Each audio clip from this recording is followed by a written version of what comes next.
Bronco Sports on K104 are brought to you in part by Rainy Lake Housepost, the Outdoorsman Headquarters, Ekman Motors, the Coca-Cola Bottling Company, the Rainy Lake Medical Center, the Falls Lumber Company, the Falls International Airport, Howard's, Cenex East, City Drug, Lake of the Woods Foods of Baudette, Border Bank, Worley Motors, Enbridge, PCA, Lakes Gas, Nagurski Transportation, Edward Jones, Eric Strand and John Winkle, Snap Fitness, Northern Lumber, Manco Trucking, Hometown Hobby and Crafts, Domino's, Green Larson Mortuary, Up North Builders, North Star Electric, The Sports Shop, Rainy River Community College, and Service Master. Now let's go out to the rink for Bronco Boys Hockey on K104 and RJBroadcasting.com. Well, good evening, everybody, and welcome to Bronco Arena, another season of Bronco Boys Hockey here on K104, RJBroadcasting.com, and, of course, on YourLiveEvent.com, and happy to join everybody on the range as we are also on WMFG 106.3 this evening. The Broncos and the Blue Jackets. You don't have to really say too much more than that when you talk about Iron Range Conference hockey, and, of course, the Blue Jackets no longer a part of the Iron Range Conference, and that's another story for another moment down the way. But when these two teams play, it's usually pretty tight. It's usually pretty exciting. And this is meeting 153 between the two schools, and it is 74-74 and 4 all time. So, Mike, I think you were a part of a couple of those games back in the 70s. Yeah, probably, 8.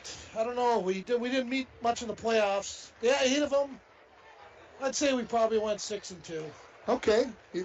You had the advantage at that time. Yeah. Hibbing had some Meadows and the two Grillos. They had some good teams. That was late 70s, and Micheletti was just starting out. And so, yeah, it's a good rivalry. I get a kick out of, Iron Range Conference. And now with Rock Ridge thing happening, it's pretty much done. Right? Yeah, Hibbing going to the Lake Superior Conference. In case you're not aware, here in the Falls, I'm sure down in Hibbing you are fully aware that they're in the Lake Superior Conference. And just 4 teams now remaining in the IRC. You've got North Shore, you've got Greenway area, you've got International Falls, and you, of course, have, did I say Rock Ridge, North Shore, Greenway area, and International Falls? We got to get them all 4 of those teams down there. And, of course, the Broncos, it's their first game of the season, and you look at the roster, and I don't know, Mike, how closely you looked at it, but there's a lot of new names out there. Well, it's so new that I remember us going to a game. We did a Pee Wee game, a region in Hermantown. Yeah. And a lot of these sophomores on this team played in that. So as far as bringing back those names, I know the Nagurski or Shikowski kid is out because of injuries. There's a lot of injuries on the Falls, and a lot of good players, and they're not real deep in the first place, and then they have a couple players just say, I don't want to play anymore. They just quit. And so our program's right now in disarray. Right now, and of course we had an injury in the JV game. That's why we're getting started so late here this evening. Royce Allen went down in the game. We had to wait for the ambulance to show up.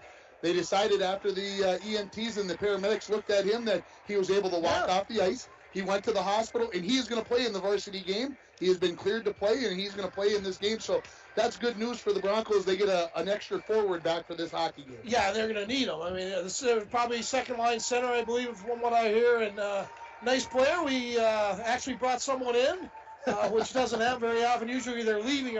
And I got to apologize to the listening audience. Any opinion I make tonight is the opinion of Mike Bolstead and not the opinion of KSM KJHS Radio. I want to make that perfectly clear. I'm positive, I'm excited, but I'm also. Hibbing comes into the game with an 0-2 record. They lost to Grand Rapids in their first game of the year, 11-0, and then lost 4-3 the other night to Cloquet Esco Carlton. So the Blue Jackets sit at 0-2 on the season. They did have a couple players that are out of the lineup tonight, and if I remember correctly, what Coach Rewerts told me, Tristan Babich and Michael Andrican are out of the game tonight. They're serving penalties due to game misconduct, so the Blue Jackets are going to be a little shorter as well. And the interview that you'll hear that I did with Coach Rewerts, he said, we're already young, and now we lose a couple of players. That's a bad mixture. Yeah, and Rewerts, first-year coach, Ringer? Second-year coach, and I listened to the interview.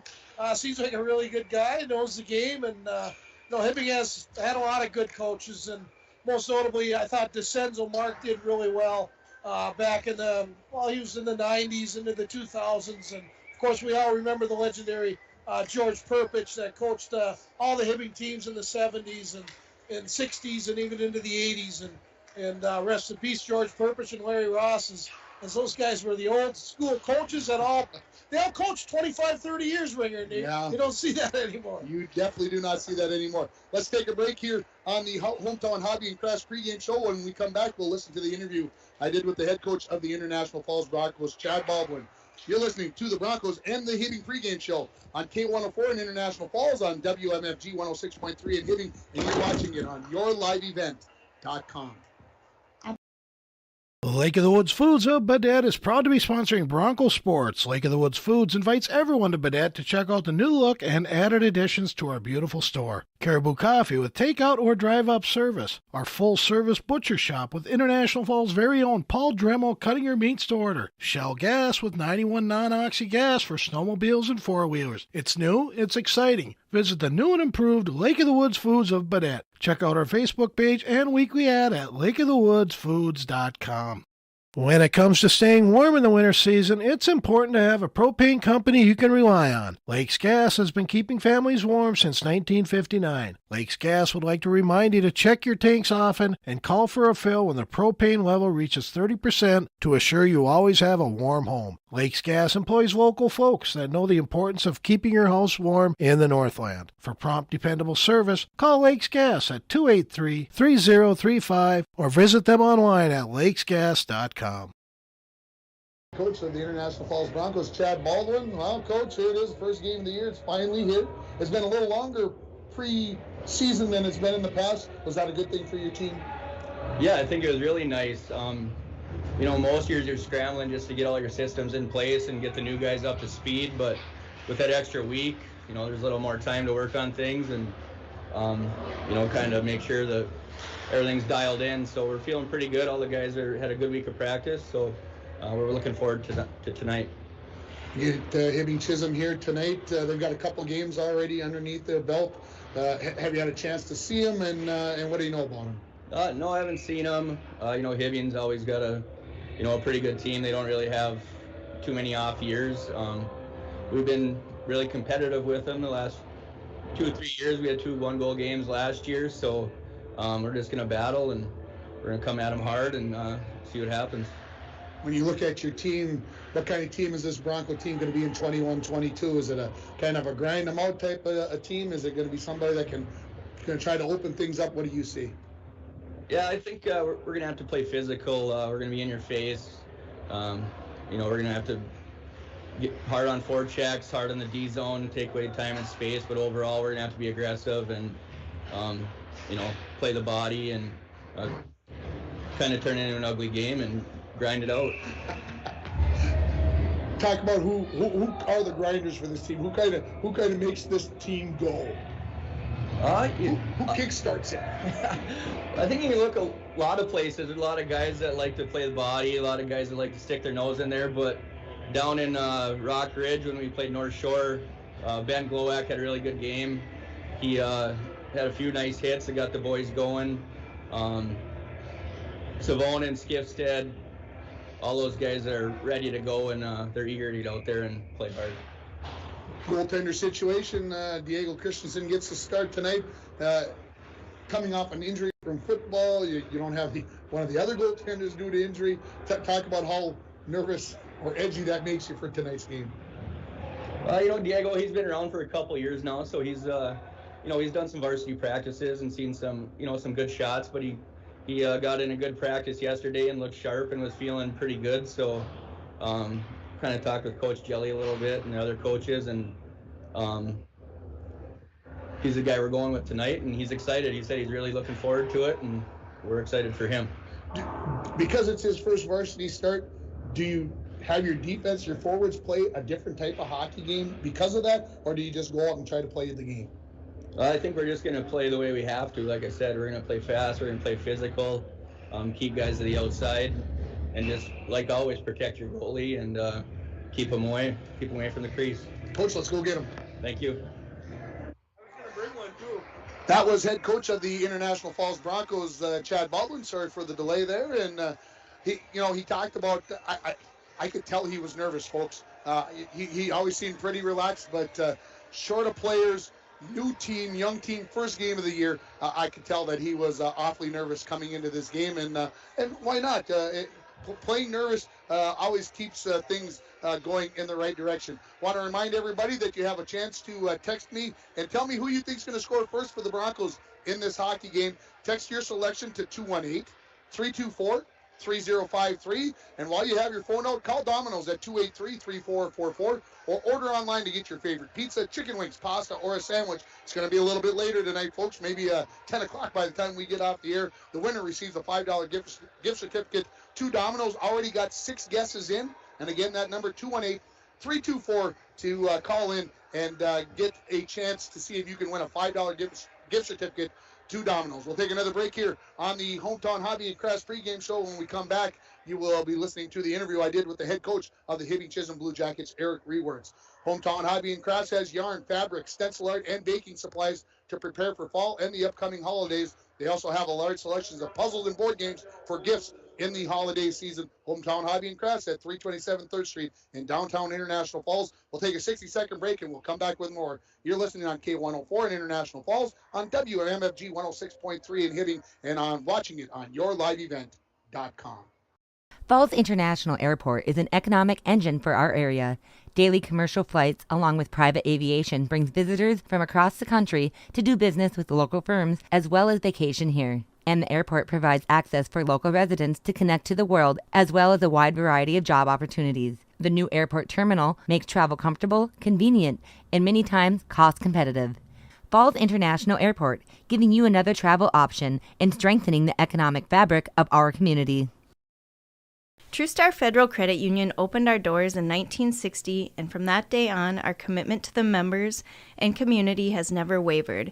As a member-owned financial cooperative, our mission is to deliver innovative products and provide exceptional experiences, allowing you to reach your financial aspirations. Whether you are looking to open your first savings account, buying your first home, or send your child to college, TrueStar is here to help you take the next step in your financial journey. Federally insured by NCUA. Back to the pregame show, joined by head coach of the Hibbing Chisholm Blue Jackets, Eric Ruiz. Coach, we got a game under our belt. What did you learn about the team on Tuesday night against Cloquet? Oh, we're a young team. We're still learning a little bit about each other. We're trying to create an identity as a group. It's actually that was our second game. We opened with Rapids, so we're coming out and we're hoping to have a good game tonight. Is this team going to be kind of a grinded-out team this year, or a little bit more wide open? What do you expect to see out of this team? Well, I think we have 22 goals back from last year. That's all we have. So we're going to have to be a real hard-working team, create opportunities through hard work, getting pucks to the net, and playing the game the right way. Got your goaltender back in Radovich. That has to give you some good thoughts going into the season? Yeah, we've got both of our goalies coming back. I think, the two of them had outstanding years last year. I think Boyer led the IRC in save percentage and goals against, and Evan had an outstanding year. Unfortunately, he had a couple starts against Hermantown, and you know what that can do. So it can skew the numbers a little bit. So what kind of game are we going to see here tonight? Well, fast pace. We want to spread the puck around. We want to move pucks high to low and spread the ice up. Falls is well coached. They like to crowd the net. We talked about how we're going to have to attack the Falls by spreading the ice a little bit, and so I expect our team to work hard, come out fast, and really move the puck well. Talk about the leaders of your team. Who kind of makes the Blue Jackets go? Well, our lone captain right now is Kabina. He's at the back end blue line. Really nice having a guy like Cubby back there. He can control the game a little bit for us, break pucks out when we're struggling. And then up front, we've got, Fink, Freider, and Kemp. They're, 3 guys back from last year. Had good years last year, and I expect them to continue to grow this year. You guys move out of the IRC, move into the Lake Superior Conference. Good move for your club? I would have liked to see it in the IRC. We're an unarranged team. But we'll do the best we can with where we're at. Coach, appreciate the time. Best of luck. Thank you.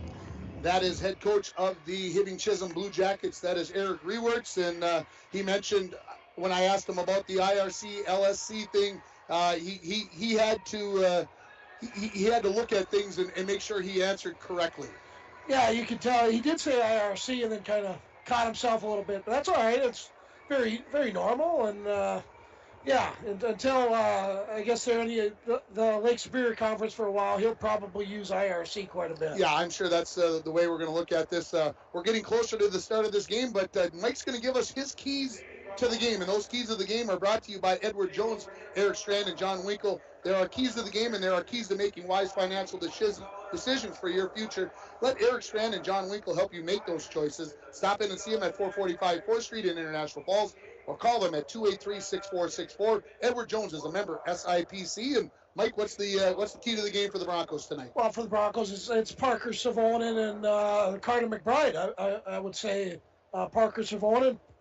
He's probably 10 goals last year. I'm just guessing on that. And good hard-nosed player, and not going to astound you with amazing skill, but he works hard and he grinds it out and he hits guys.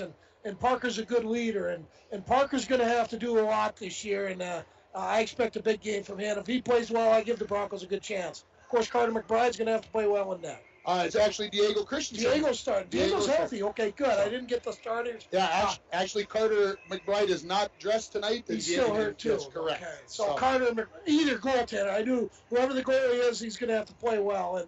And Baldy's down there by the locker room getting the kids ready. And I expect a good, close first period, and Broncos got to keep it close as long as they can. Absolutely. Let's take another break here. We'll take a minute and a half here on the Hometown Hobby and Crafts pregame show, and when we come back, we'll give you the starting lineups, and we'll get out of the way for the national anthems, and then we will have hockey here at Bronco Arena as the Hibbing Chisholm Blue Jackets take on the International Falls Broncos. You're listening on WMFG 106.3 in Hibbing, K104 in International Falls, and you're watching it on yourliveevent.com. Worley Motors is your local Chrysler, Dodge, Jeep, Ram, and Ford dealer. Stop in today for a test drive on our all-new 2021 Ford Explorer XLT that just arrived. This one has a 2.3-liter EcoBoost engine with a 10-speed auto transmission, remote start, heated seats, heated steering wheel, with Ford Pass Connect, and much, much more. For all the details, stop in to Worley Motors, 309 5th Street, International Falls. At Packaging Corporation of America, we're proud to sustainably manufacture America's top-selling brand of paper right here at our International Falls mill.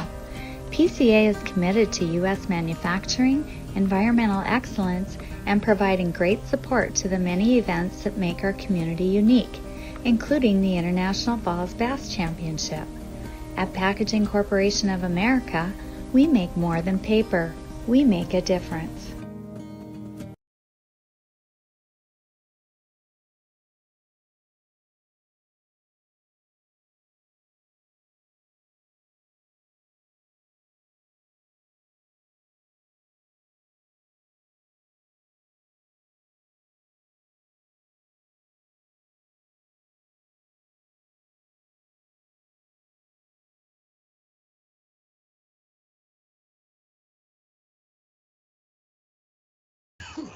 Back at Bronco Arena here, the Zamboni just completing its duty, so we should have players back on the ice shortly. We've got a busy rest of the week coming up. Tomorrow night we'll have Muskie Boys hockey against Beaver Bray on KGHS 1230 AM and 95.3 FM. And then on Saturday afternoon we'll have Bronco girls hockey as they have their first home game of the year as they take on Detroit Lakes. 1:10 is the pregame, 1:30 is the opening face-off between the Lakers and the Broncos on Saturday. We'll have Bronco boys basketball on next week. We'll have Little Fork boys and girls basketball on next week as well. So a busy week, a busy winter coming up here, and Mike's over there doing the math in his head. He's doing all those games. That means money's going out the door. I want to be bringing the money. Well, we got some great sponsors, Ranger. Yeah, we do. It took you about a minute and a half to get them all in. So we appreciate all them. Otherwise, we couldn't carry as many games as we do. And absolutely. Thank you to them, and also all the Hibbing businesses as well, stepping up for WMFG. WMFG. Yeah, they're good people down there, and they support their local teams as well. Yeah, it's good to be able to do these games, and like I said, I think if I did the math right, we got about 62 games on this winter with swimming, hockey, and basketball. So come along for the ride, and we'll get things done here. Mike, this is a game, like I said, for me, learning everybody's names, learning these new young kids. We had a chance to watch the JV game, a 4-1 win for Hibbing Chisholm. I think it was 4-1 we're at about the start of the second period. It was early on, but there's some young kids that are going to have to step up and play some big minutes for this Bronco team this year. Yeah, there sure is. I watched a few of them in the JV game, and the Parker, the Olsons, they're not even related, I don't believe. No, Parker and Jake, and of course the young Reiners kid, skated very well. Looking at Skiffstead coming back, the Dremel boys. So, there's enough players coming back, and also from the Bantam team that, I think as the season progresses, they might be sophomores now, but halfway through the year, they should be up to par and be playing some good high school hockey. You still have time to get your prediction in on who you think is going to score the first goal for the International Falls Broncos tonight. Text your selection to 218-324-3053. And, of course, while you have your phone out, why don't you call Domino's at 283-3444 for a late-night snack here, or order online to get your favorite pizza, chicken wings, pasta, or a sandwich. The winner receives a $5 gift certificate. We've got 10 entries already. 10. So appreciate everybody participating. And, of course, we'll take them up here through the first part of the first period as we go along here. And it's time for the starting lineups, and they're brought to you by the Sports Shop in downtown International Falls for honest service and fair prices on bikes, hockey equipment, and more. See Milk and Charlie down there at the Sports Shop in downtown International Falls. Let's start with the visitors, the Hibbing Chisholm Blue Jackets in their navy and white uniforms that I can't remember if they the same way in the 70s, Mike? Yeah, pretty much the same colors, navy blue, and always had the little iron the anchor and the anchor, yeah, with the H on it. And starting in goal will be senior number 33 Evan Radovich. On the defense, senior number 18 Drew Kabina and sophomore number 15 Bladen McHugh. Your starting wings on the left-hand side, junior Bo Freider, and on the right-hand side, junior AJ Lehman. And your starting center will be junior number 26 Keegan Fink for the 0-2 Hibbing Chisholm Blue Jackets. For the Broncos, 0-0 on the season, getting the start in goal will be number 1 Diego Christensen. He's a senior. On the defense, a junior number 10 Matt Worley and senior number 19 Ben Glowak. Your starting forwards on the wing, starting at the left-hand side, will be number 9 senior Cameron Schultz. On the right-hand side will be senior number 18 and 18 Colin Koshik. And starting at the senior will be number 22 senior Parker Savonin. And that is going to be your starting lineups here, brought to you by the Sports Shop in downtown International Falls. The Broncos lost twice to Hibbing last year by the scores of 2-0 and 4-3. The Broncos' record last season was 6-12-1. For Hibbing, they were 11-7-1. And as I mentioned at the start of the broadcast, this is the 153rd meeting between these two schools. The record couldn't be more even, 74-74 and 4 all-time here. Again, the Broncos come into this game 0-0 on the season. Hibbing sits at 0-2. And again, this is not an Iron Range Conference game anymore, as Hibbing has moved to the Lake Superior Conference.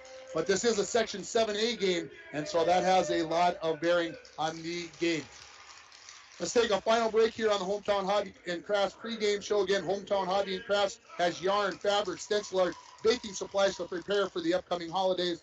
They also have a large selection of board games and puzzles for the kids. Hometown Hobby and Crafts at 327 3rd Street in downtown International Falls, or call them at 283-2211. We're going to take a 3-minute break, and then we'll come back with the start of this game between the Broncos and the Blue Jackets. You're listening to the pregame show on K104 in International Falls, on WMFG 106.3 in Hibbing, and you are watching it on yourliveevent.com.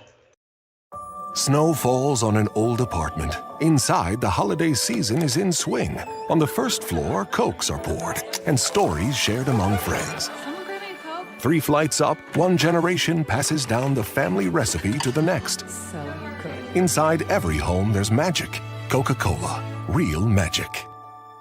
Enjoy the real magic of the season with close friends, family, and refreshing Coca-Cola paired with all your holiday. A message from CAPE, Couchiching Area Prevention and Education. The 2021 International Falls Positive Community Norm Student Survey found that most students agree that vaping or using e-cigarettes is never a good thing for anyone in their age range to do, and many students disapprove of their friends vaping or using e-cigarettes. CAPE is working together to empower the communities within Couchiching County to reduce alcohol and other drug use among youth and young adults. Together, we are strong. This ad has been funded by MNDHS BHD.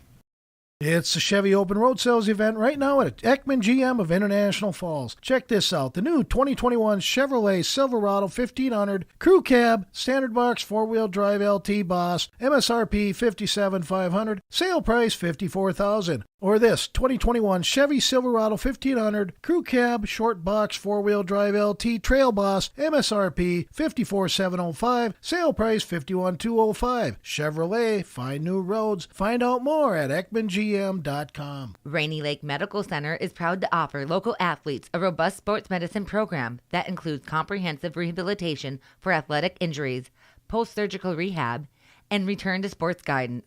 Rainy Lake Medical Center's Advanced Concussion Management Program offers additional protection and peace of mind to athletes and parents. For more information, call Rainy Lake Medical Center Therapy and Wellness Department at 283-5420. Good luck, athletes, on a successful year from Rainy Lake Medical Center. From all of us at Enbridge, thank you. Thank you. Miigwech, and thank you for working on Line 3 replacement. Thank you to everyone who supported this project. Construction is complete on a new and safer pipeline that will deliver the North American energy that we all rely on every day. And it's done thanks to the support and hard work of thousands of people.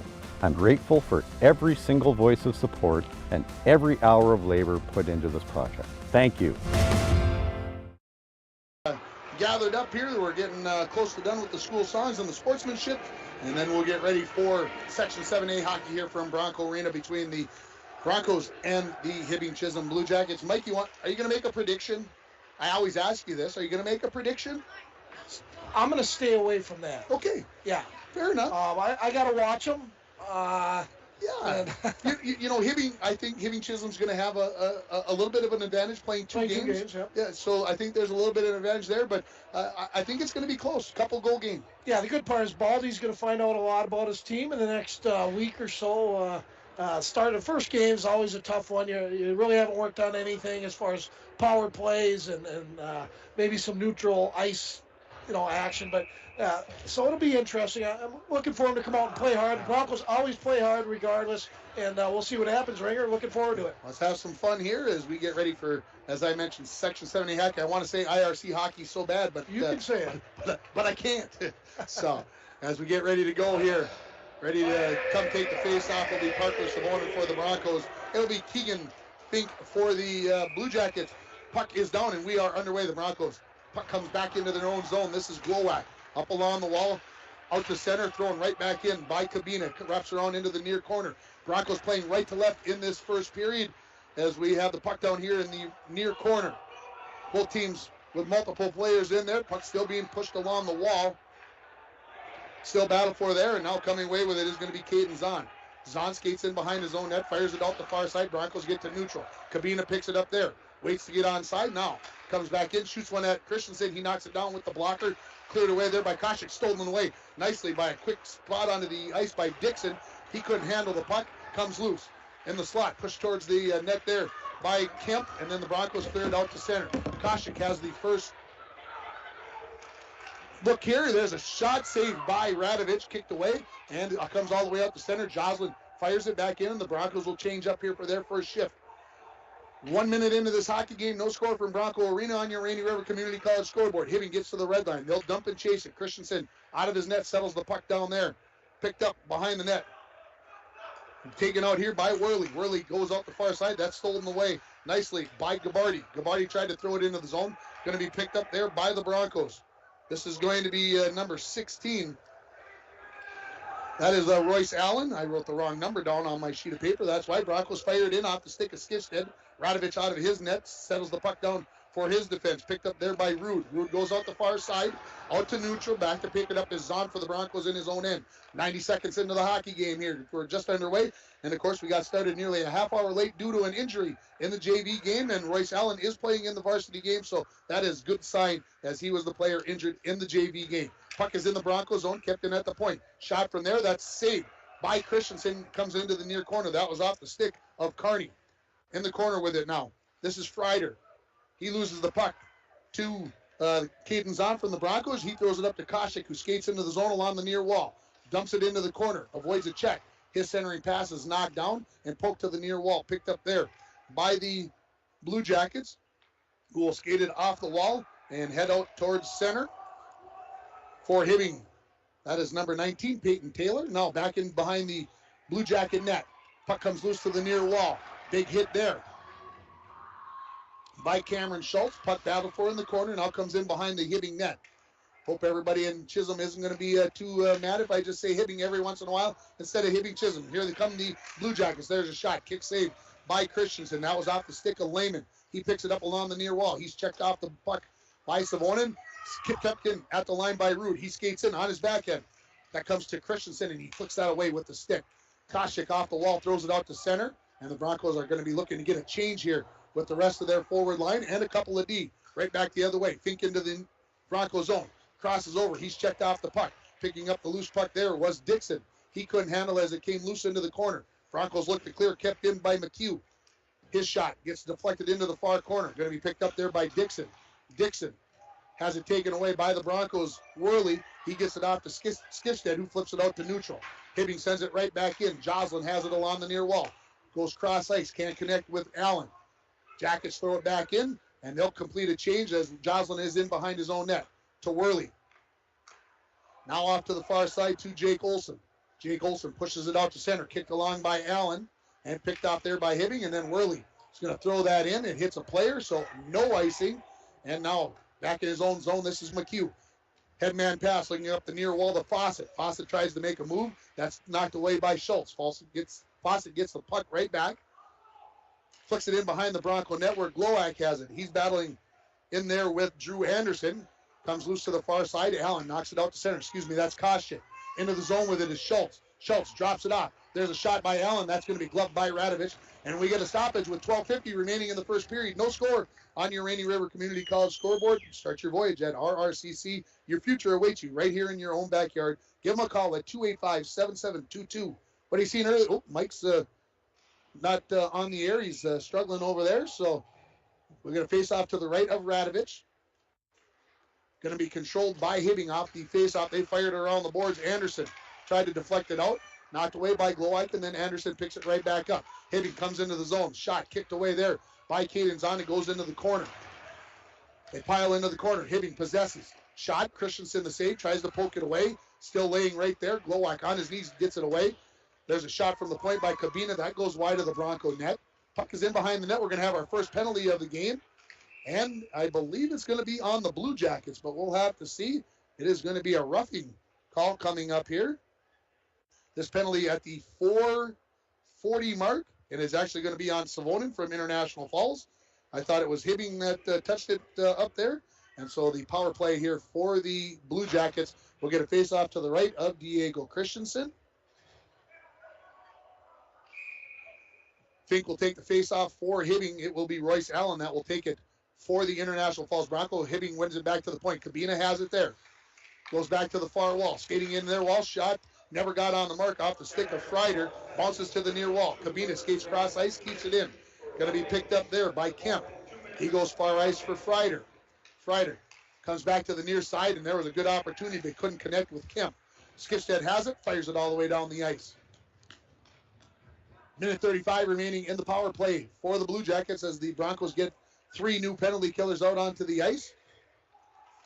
Hibbing comes back the other way. Loose puck. Freider has it. He skates into the zone with a head of steam. Comes in, shoots, scores. Hibbing on the board first here. As it is going to be Bo Freider that is going to put Hibbing on the board with the assist, I believe, to Fink on the power play. And Hibbing Chisholm leads it by a score of 1-0. This goal at the 5:18 mark. And it's 1-0 here on your Rainy River Community College scoreboard. And we'll get the official call from the PA announcer. As I forgot my whiteboard at home, so back to the action here. And when Mark Glowak starts it, we'll get the call. Puck is on the far wall. Hibbing has it at their own blue line. Rude, cross ice pass.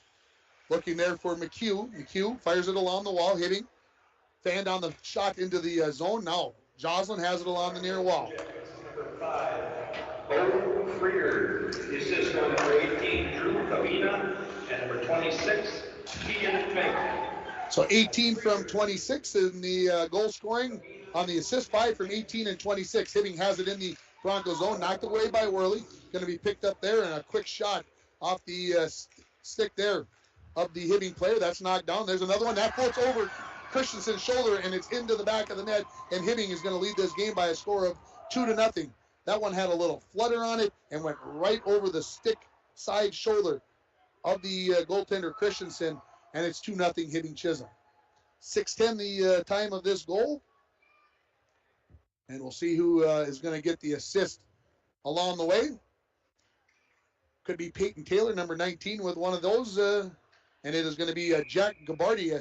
I don't think I ever said his name. I said number 7, but Gabardi is going to get the goal for Hibbing, and I apologize for that as we are back underway. Hibbing in their own zone. Cabina, far side, fired right back in by Glowak. 2-0 the score here on your Rainy River Community College scoreboard. Hibbing looking to clear the zone. Number 7, Jake Gabardi. The assist to number 19, Peyton Taylor. That's Gabardi, Taylor. And while we are listening to that, Hibbing makes it 3-0 as a loose puck came off of a stick of a Bronco defenseman right to the doorstep, and it is going to be number 2. That is Christian Dixon that is going to get the goal for Hibbing, and it's 3-0 in favor of the Blue Jackets. This goal comes at 6:33, so just 22 seconds later, and the Blue Jackets lead it 3-0. So we'll see how the Broncos can respond here right now, as not the way obviously they wanted this game to start, but it is going to be the first goal of the career for number 2 Christian Dixon as they send the puck into the scorer's area. As we get a fresh puck out there, Hibbing controls off the faceoff. Dixon knocks it into the Bronco zone. Back to pick it up is going to be Joslin. Joslin throws it all the way around. Schultz has it. Onto the stick of Savonin, out to neutral. He's tied up there by Dixon. Savonin gets the puck back. Shoots. Just missed the mark there as that went wide. Try to clear the zone. Schultz keeps it in at the point. His wrister. That's into the body of Radovich. It deflects off. Mark in the first period. Number 2, Christian Dixon. The assist to number 17, Casey Kemp. And number 10, Christian Dixon. Puck is at neutral. Here comes Schultz into the zone. He's got Savonin with him. Shot, missed the mark.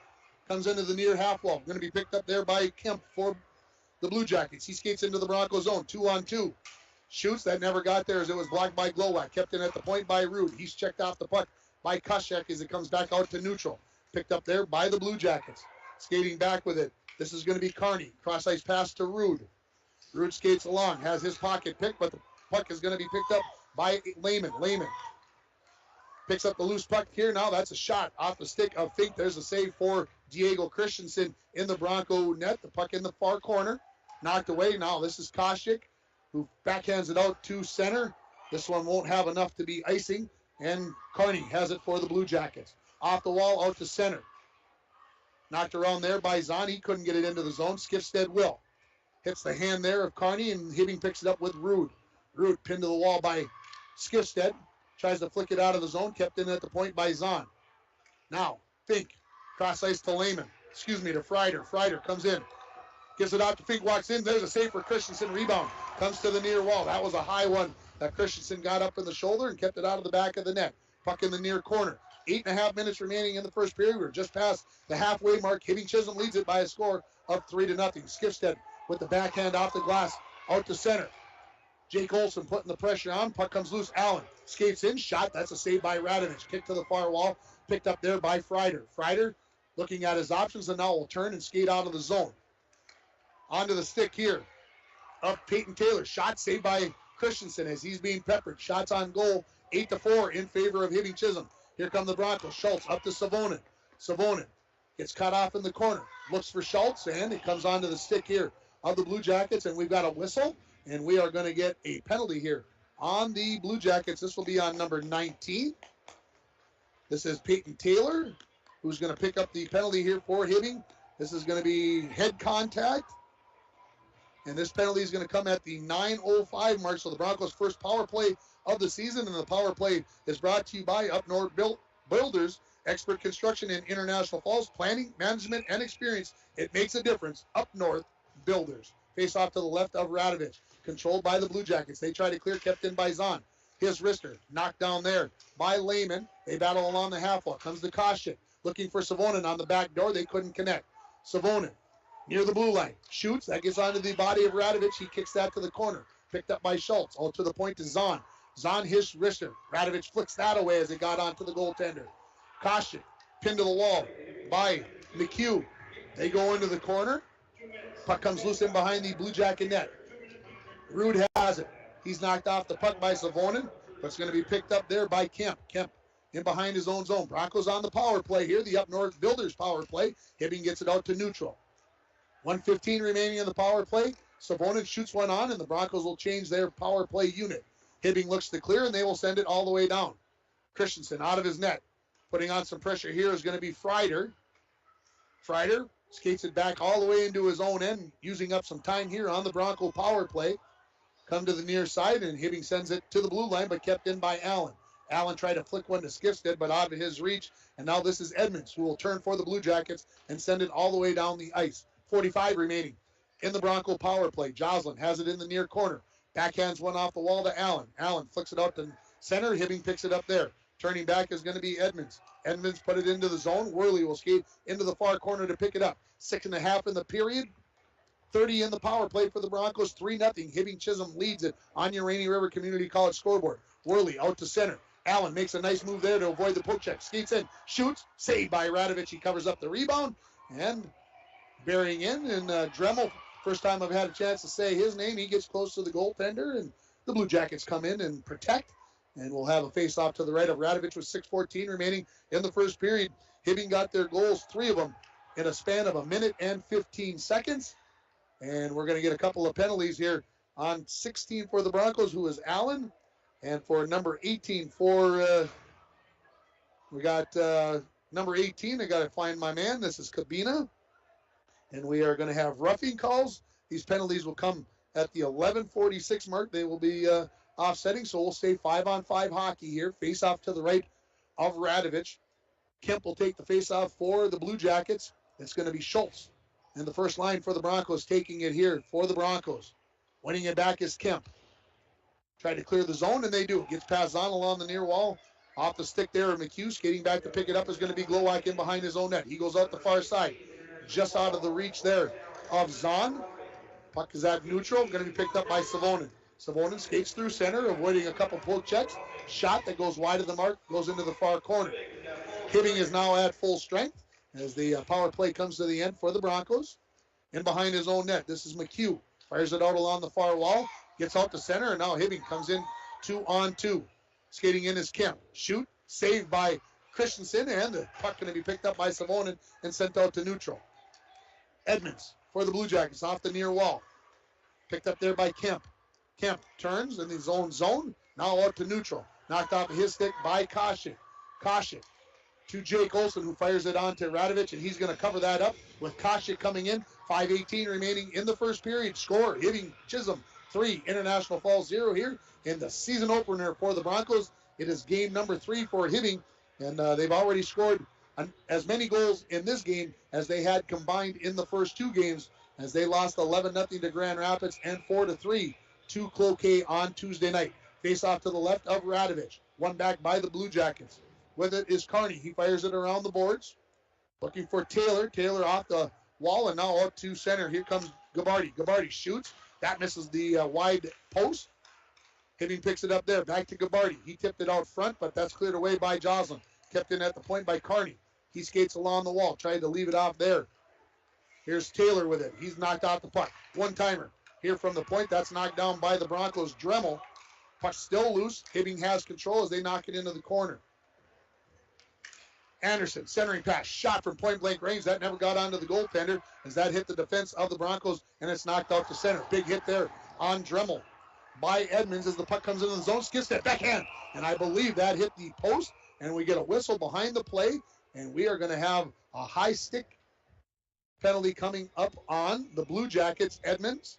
So the Broncos are going to go on their second power play. This penalty comes at the 12:28 mark.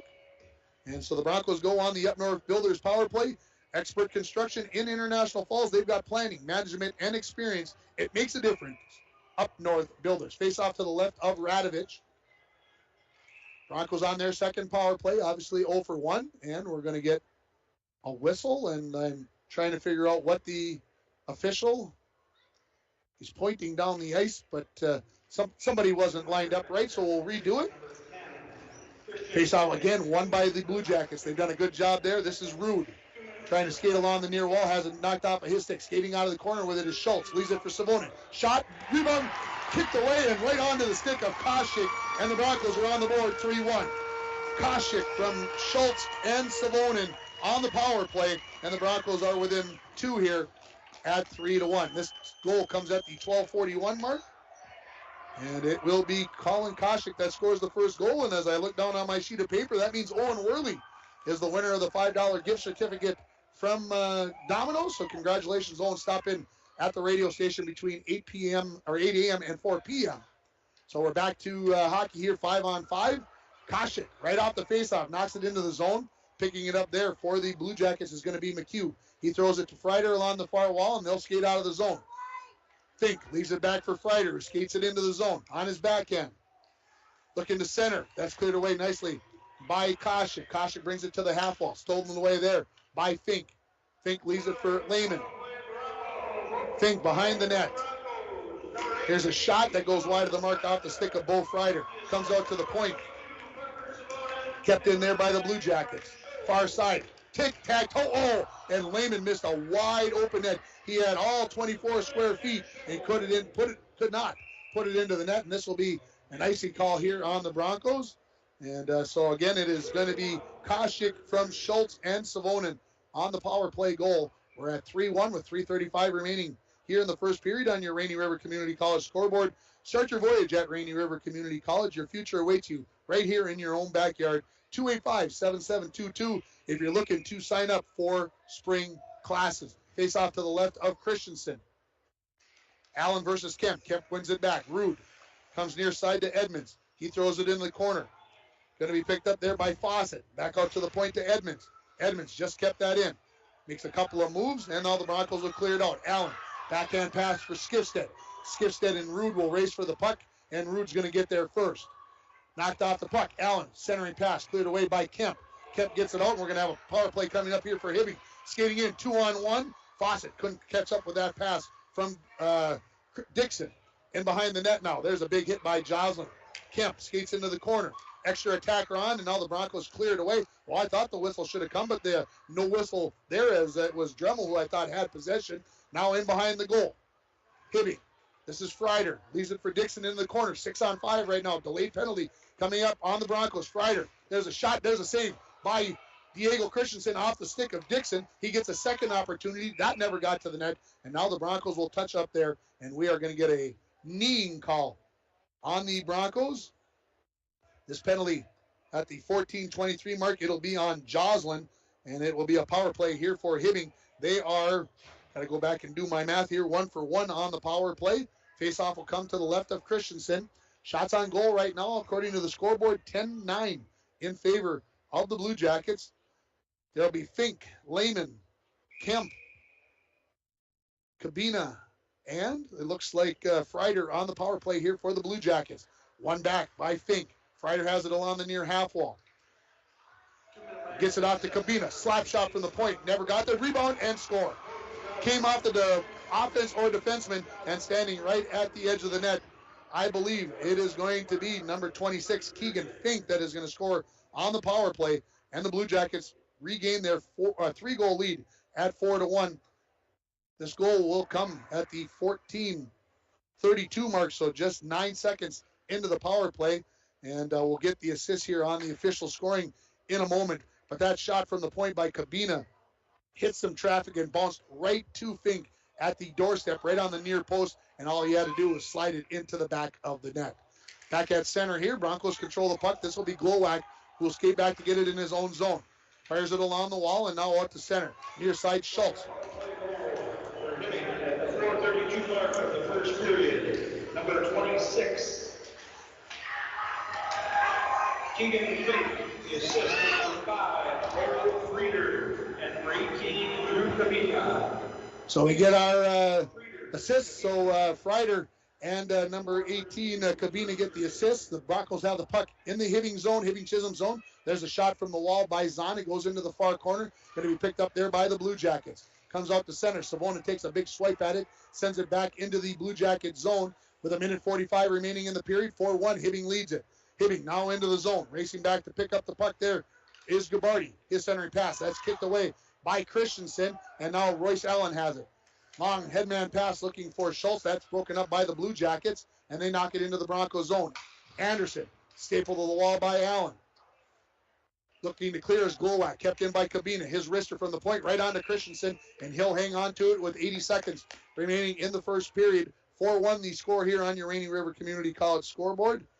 Obviously on the scoreboard where it counts 4-1, but the shots on goal 12-9, and the Blue Jackets have had the better of some bounces, I think, here. And, of course, you make your own bounces. A lot of hockey people would say. So off the faceoff, Cabina has it. Skates into the corner, knocked away by Joslin. They battle along the far half wall now. Skating in with it is Kemp. His wrister goes into the near corner. Picked up there by the Blue Jackets, Edmonds, as he pitched in from the point. In the corner now with it is Fink. Allen puts a big hit on him. Puck comes loose. Kreider, centering pass, broken up by Worley. Worley looks to skate it out. Couldn't connect with Skifstead. Kemp has it at the red line. Leaves it there, fired in by Cabina. 50 seconds remaining in the period. Worley behind his own net. Flicks it along the near half wall to Skifstead. Out to neutral. That will get past Edmonds. We'll see. I don't see a hand up, so no icing as Edmonds races back to get it. He goes far side, just out of the reach of his teammate, but comes onto the stick of Kemp. Right at the blue line, now taken away by Skifstead. Skifstead skates in alone. 1-on-3. Tried to go to the backhand, knocked away by Edmonds with 25 left in the period. Now in behind the Blue Jacket net. Skifstead, a big hit there from Cabina. Puck goes to the far wall and now going to be skated out by Fawcett. Leaves it off for Lehman. And Hibbing. Got to be careful here so they don't get too many men. I think they are going to get too many men. Just could not avoid it. Came right onto the stick of the player who jumped on to the ice. And so I think we're going to get the, seventh penalty of the period for too many men. This penalty is at the 16:53 mark. And serving the penalty is going to be number 23, Brandon Fawcett. So we'll get a face-off to the left of the goaltender, Evan Radovich, for Hibbing Chisholm with 7.1 seconds remaining. The Broncos on their third power play, the Up North Builders power play. Expert construction in International Falls. Planning, management, and experience. It makes a difference. Up North Builders. Face-off controlled again by the Blue Jackets. They turn, try to fire it out, kept in by Koshik. He's in the corner with it, but Cabina got him pinned up against the wall in the first period. Ooh, final shot by Savona came on to Radovich, and the first period is going to end with the score. Hibbing Chisholm 4 and the International Falls Broncos 1. We'll take a 2.5-minute timeout, and we'll come back with more here from Bronco Arena. You are listening to Blue Jackets and Bronco Hockey on 106.3 WMFG and Hibbing on K104 in International Falls, and you're watching it on yourliveevent.com. Lake of the Woods Foods of Baudette is proud to be sponsoring Bronco Sports. Lake of the Woods Foods invites everyone to Baudette to check out the new look and added additions to our beautiful store. Caribou Coffee with takeout or drive-up service. Our full-service butcher shop with International Falls' very own Paul Dremel cutting your meats to order. Shell Gas with 91 non-oxy gas for snowmobiles and four-wheelers. It's new, it's exciting. Visit the new and improved Lake of the Woods Foods of Baudette. Check out our Facebook page and weekly ad at lakeofthewoodsfoods.com. When it comes to staying warm in the winter season, it's important to have a propane company you can rely on. Lakes Gas has been keeping families warm since 1959. Lakes Gas would like to remind you to check your tanks often and call for a fill when the propane level reaches 30% to assure you always have a warm home. Lakes Gas employs local folks that know the importance of keeping your house warm in the Northland. For prompt, dependable service, call Lakes Gas at 283-3035 or visit them online at lakesgas.com. Falls International Airport is an economic engine for our area. Daily commercial flights, along with private aviation, brings visitors from across the country to do business with local firms as well as vacation here. And the airport provides access for local residents to connect to the world as well as a wide variety of job opportunities. The new airport terminal makes travel comfortable, convenient, and many times cost competitive. Falls International Airport, giving you another travel option and strengthening the economic fabric of our community. TrueStar Federal Credit Union opened our doors in 1960, and from that day on, our commitment to the members and community has never wavered. As a member-owned financial cooperative, our mission is to deliver innovative products and provide exceptional experiences, allowing you to reach your financial aspirations. Whether you are looking to open your first savings account, buying your first home, or send your child to college, TrueStar is here to help you take the next step in your financial journey. Federally insured by NCUA. Worley Motors is your local Chrysler, Dodge, Jeep, Ram, and Ford dealer. Stop in today for a test drive on our all-new 2021 Ford Explorer XLT that just arrived. This one has a 2.3-liter EcoBoost engine with a 10-speed auto transmission, remote start, heated seats, heated steering wheel, with Ford Pass Connect, and much, much more. For all the details, stop in to Worley Motors, 309 5th Street, International Falls. Leads the International Falls Broncos 4-1 here in Section 7A boys hockey. And Mike, you're over there running the camera. You didn't get to much to talk during the first period. What'd you see? Well, a lot of penalties, first off. Not what either coach wants to see, because he's trying to still figure out who his top three lines are on each team and who the top 6D might be. And when you're killing penalties or on the power play, you don't get to really see all your third line players. So with that, I saw a lot of penalties. Kind of a melancholy start. Not a lot of chances, but then Hibbing scored, and they scored 3 right away. And Broncos got that one back by Koscheck. So overall, 12-10 in shots, but Hibbing definitely had a little more territorial advantage. Yeah, I agree with you there. I think Christensen, that first one kind of got his confidence down a little bit, and then he gave up those 2 others, and then he kind of battled back and found himself again. Well, you don't have a choice, right? Right? You're between the goal and the netting, and you're the guy. You're the last one standing, so to say. But overall, I thought it was a good period of hockey. I like 17 and Casey Kemp. I thought he had a good period for Hibbing, as well as number 26 Keegan Fink.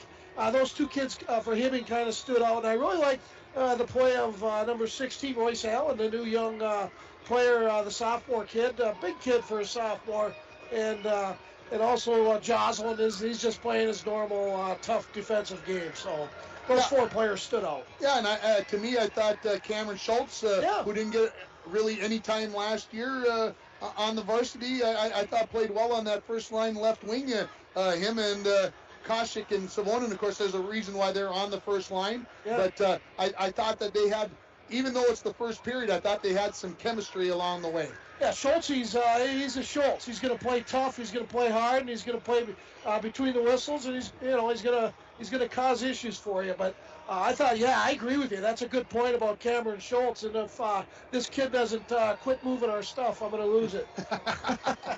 This is the Between Periods report brought to you by Green Larson Mortuary of International Falls. Welcome to a place to celebrate life and honor every memory. Go to their website at greenlarson.com. We're going to take a 2-minute timeout here. We'll come back with the scoring from the first period. Hibbing Chisholm leads the Broncos 4-1. You are listening on K104 in International Falls, on WMFG 106.3 in Hibbing, and you are watching it on yourliveevent.com.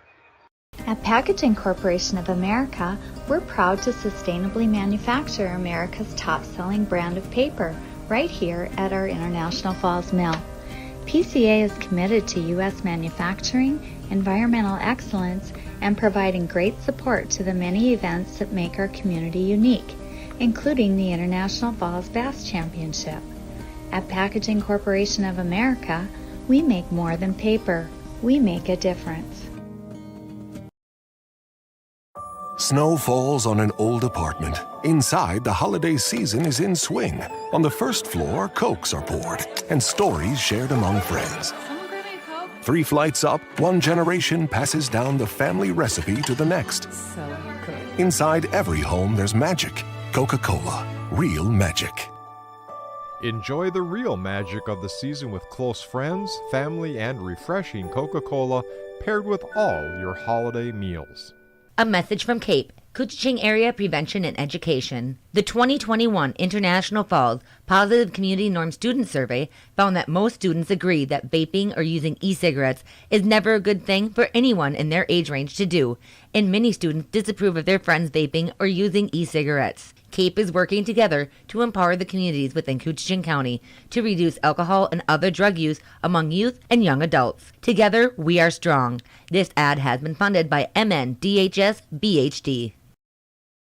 It's the Chevy Open Road Sales event right now at Ekman GM of International Falls. Check this out. The new 2021 Chevrolet Silverado 1500 Crew Cab Standard Box 4-Wheel Drive LT Boss, MSRP $57,500, sale price $54,000. Or this 2021 Chevy Silverado 1500 Crew Cab Short Box 4-Wheel Drive LT Trail Boss, MSRP $54,705, sale price $51,205. Chevrolet, find new roads. Find out more at EkmanGM.com.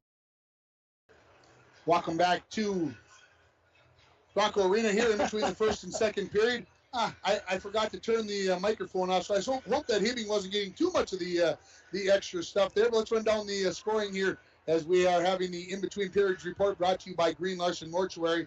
Hibbing got the scoring started at the 5:18 mark. The goal on the power play went to Bo Freider, the assist to Drew Cabina and to Keegan Fink, and Hibbing led 1-0. Just 52 seconds later, it was Jack Gabarty that put the puck into the back of the net.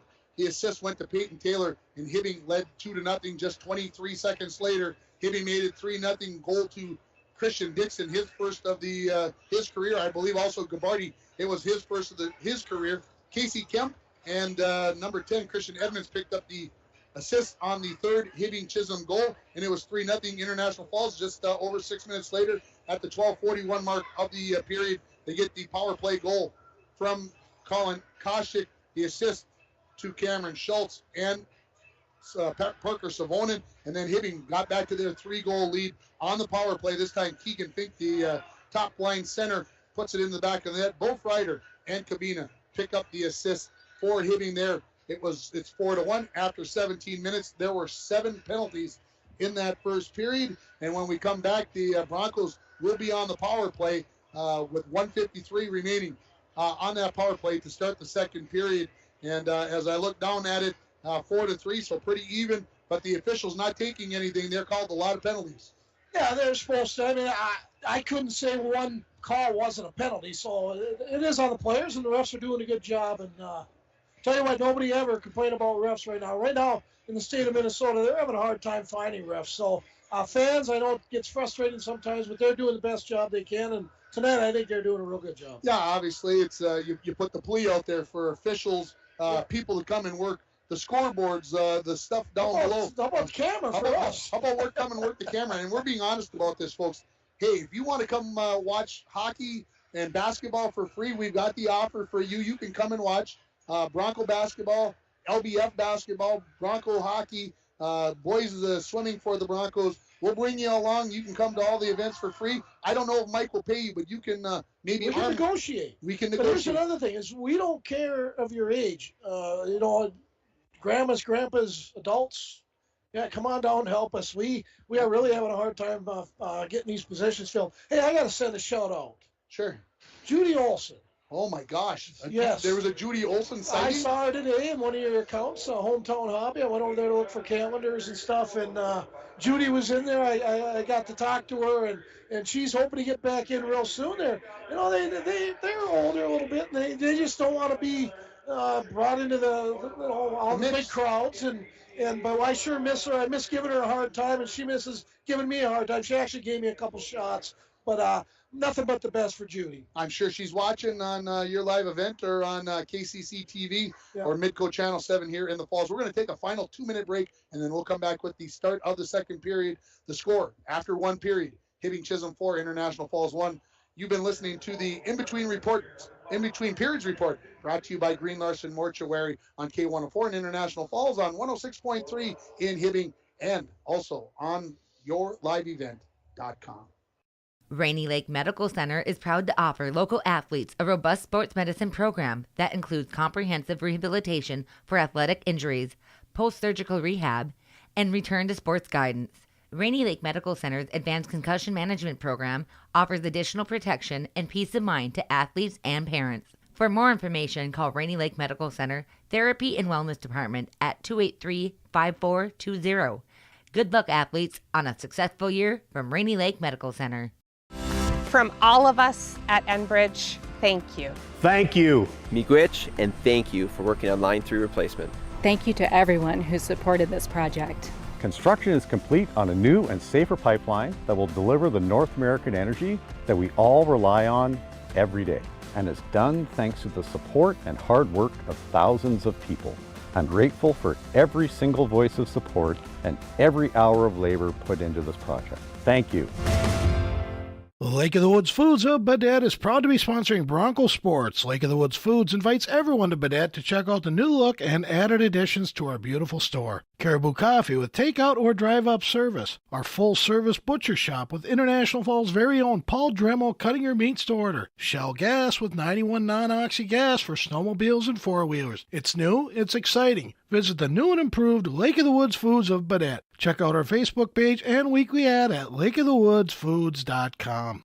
When it comes to staying warm in the winter season, it's important to have a propane company you can rely on. Lakes Gas has been keeping families warm since 1959. Lakes Gas would like to remind you to check your tanks often and call for a fill when the propane level reaches 30% to assure you always have a warm home. Lakes Gas employs local folks that know the importance of keeping your house warm in the Northland. For prompt, dependable service, call Lakes Gas at 283-3035 or visit them online at lakesgas.com.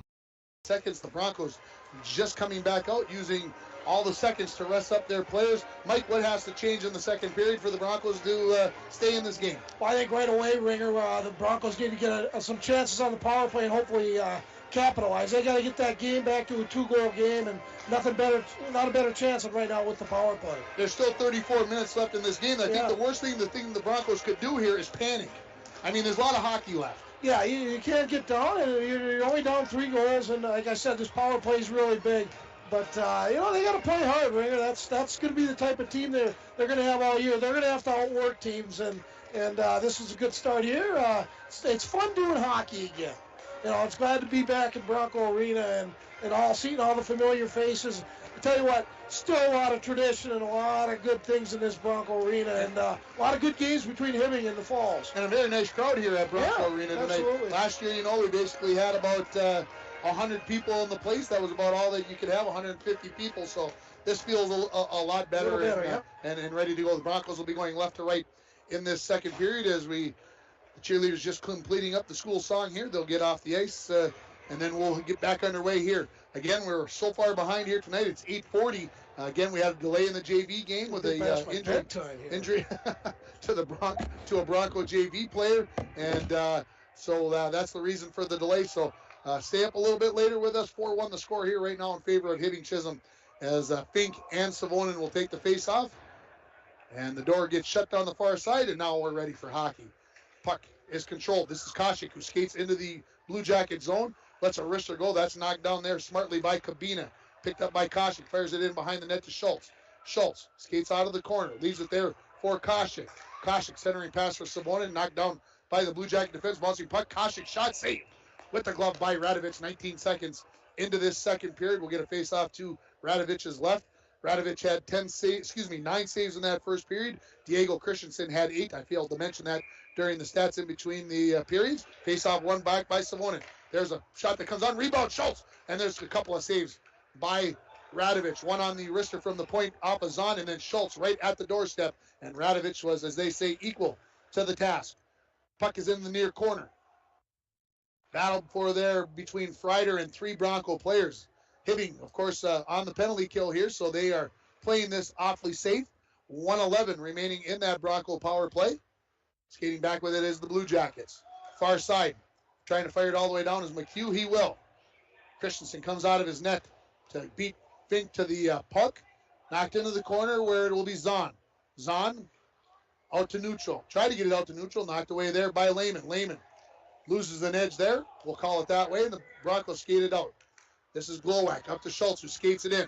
Leaves it for Savonin. Savonin, a wrister. That bounces into the near corner as it was deflected off the skate of Rude. Chisholm will send it all the way down. 30 remaining in the Bronco power play as Hibbing changing some penalty killers out. Worley in behind his own net, gets chased out the near side, gets it to Zahn. Zahn deflects across ice to Savonin, up to Koshik, who skates it into the Blue Jacket zone along the far wall.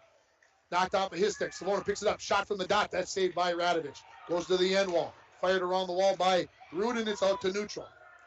Kemp has it there. Knocked off of his stick. Then he reclaims it. Gets it into the Bronco zone. Flicks it in. 5 remaining in the Bronco power play. Nearly 2 minutes into the second period. Hibbing Chisholm leads it 4-1 as the Blue Jackets are now at full strength. Worley in behind his own net to his deep partner Joslin. That's almost picked off there as it comes to the far half wall. Kicked back in by Kabina, and now Joslin flicks it out to center. Allen at the red line, fires it right in on the goaltender. Radovich leaves it there for Edmonds. Edmonds behind his own net. Looking for Taylor along the far wall. Skipstead knocks that down. Skates in, loses the handle on it. Thought about a big shot, then decided maybe I can skate it in. It was knocked away. Joslin fires it all the way around. Deflected in front by Dremel. Radovich, a big save there. Had a good opportunity off the stick of Dremel. Allen picks it up. His shot goes wide and into the far corner. Broncos applying some pressure here early in this period. Now not on the power play. Puck is in the corner. Picked up there by Kabina. He fires it around. Fawcett looking to skate it out, and he will. Up off the wall, out to center. Skipstead has it there. Pushes it towards the Blue Jacket zone, and he gets it in. Fired right back out by Edmonds. Zahn fires it right back up into the crowd, and we'll get a whistle here. 14:05 remaining in the second period. Score remains 4-1 on your Rainy River Community College scoreboard, and I'm going to give that the pass of the game there, and maybe the deflection of the game. Brought to you by Northern Lumber. Free estimates, delivery to your worksite, and paint matching. Northern Lumber, everything to build anything, on Highway 53 at 307th Street in International Falls. That opportunity by Dremel on the tip. A good job there, and Radovich comes up with a big save. Face-off. Right outside the Blue Jacket zone, one back by the Blue Jackets. Far side now with it. This is Kearney. Up into neutral. Onto the stick of Lehman. He skates in on his backhand. Fires one in front of the net, but the only one there is Glowak. Glowak pushes it to the wall. Now, back in behind the Bronco net into the far corner. Schultz has it there. Kept in at the point by Kearney. Kearney fires it right back into the corner. Comes into the near corner where Glowak for the Broncos. Up along the wall. Koshik tries to backhand it out of the zone. Kept in by Fink. Back in behind the Broncos net now. With it there is going to be Zahn. Leaves it off there to Glowak. His cross-ice pass deflected in the corner by Freider. Freider has it. Looking for an opportunity, but knocked off the puck there nicely by Zahn. Broncos look to get it out, but it's kept in by Kearney. His pass towards the net, knocked out to center by Zahn. Fink picks it back up in neutral, skates into his own zone to reset it here for the Blue Jackets. Freider has it at the red line. He goes along the far wall into the Broncos zone. Lays on the brakes, leaves it for Fink. Fink, he's knocked off the puck by Schultz. Puck comes loose to Fawcett in behind the Bronco net. He's knocked off the puck by Savonin. Savonin out to neutral. Kashi couldn't control the pass there. Kabina tries to throw it out to center, and he does. Dixon had it there. Kicked along by Glowak. Onto the stick of Koshik, who flicks it backhand into the Blue Jacket zone. They fire it right back out to neutral. Kemp, cross ice. Koshik steals it there. Gets a late shot after he couldn't control it initially. Went off the stick of Kabina and weakly into the near corner. Kemp has it along the near half wall as the Broncos in the midst of a change. Kabina out the near side, and now a 2-on-1 opportunity. 3-on-1 now as Dixon joins in. Kemp comes in, looks, waits, shoots, saved by Diego Christensen. Centering pass deflected away by Joslin. Good opportunity. Diego Christensen, I believe, his best save of the hockey game. Just over 12 minutes remaining. 4-1. The score remains here in favor of Hibbing Chisholm. In the corner with it is Fawcett. He sends it out to the point to Kabina. His wrister deflect off the stick of Jake Olsen and goes harmlessly into the far corner. Joslin out to neutral. Poked along by Allen. Race for the puck. Kabina will win the race between him and Allen. He skates in behind his own net. Comes out the near side looking for Dixon. They can't connect, and that's going to be an icing call with 11:48 remaining in the second period. Score 4-1 in favor of Hibbing Chisholm on your Rainy River Community College scoreboard. 14-13, the shots advantage here for the Broncos, despite them trailing by a score of 4-1. Faceoff is going to come to the left of Evan Radovich, the goaltender for Hibbing Chisholm. Score was 4-1 after 17 minutes. We played over 5 minutes of scoreless hockey here in the second period.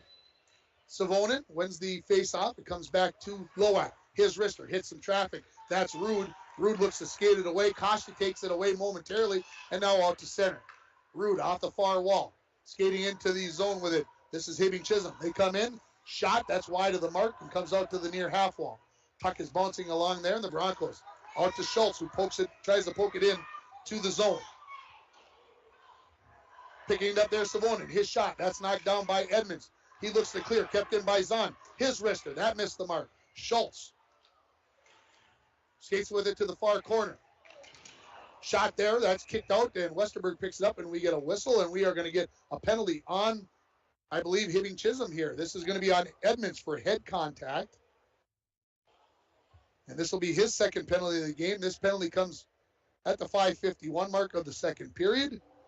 And this will be the fourth power play of the game. It's brought to you by Up North Builders.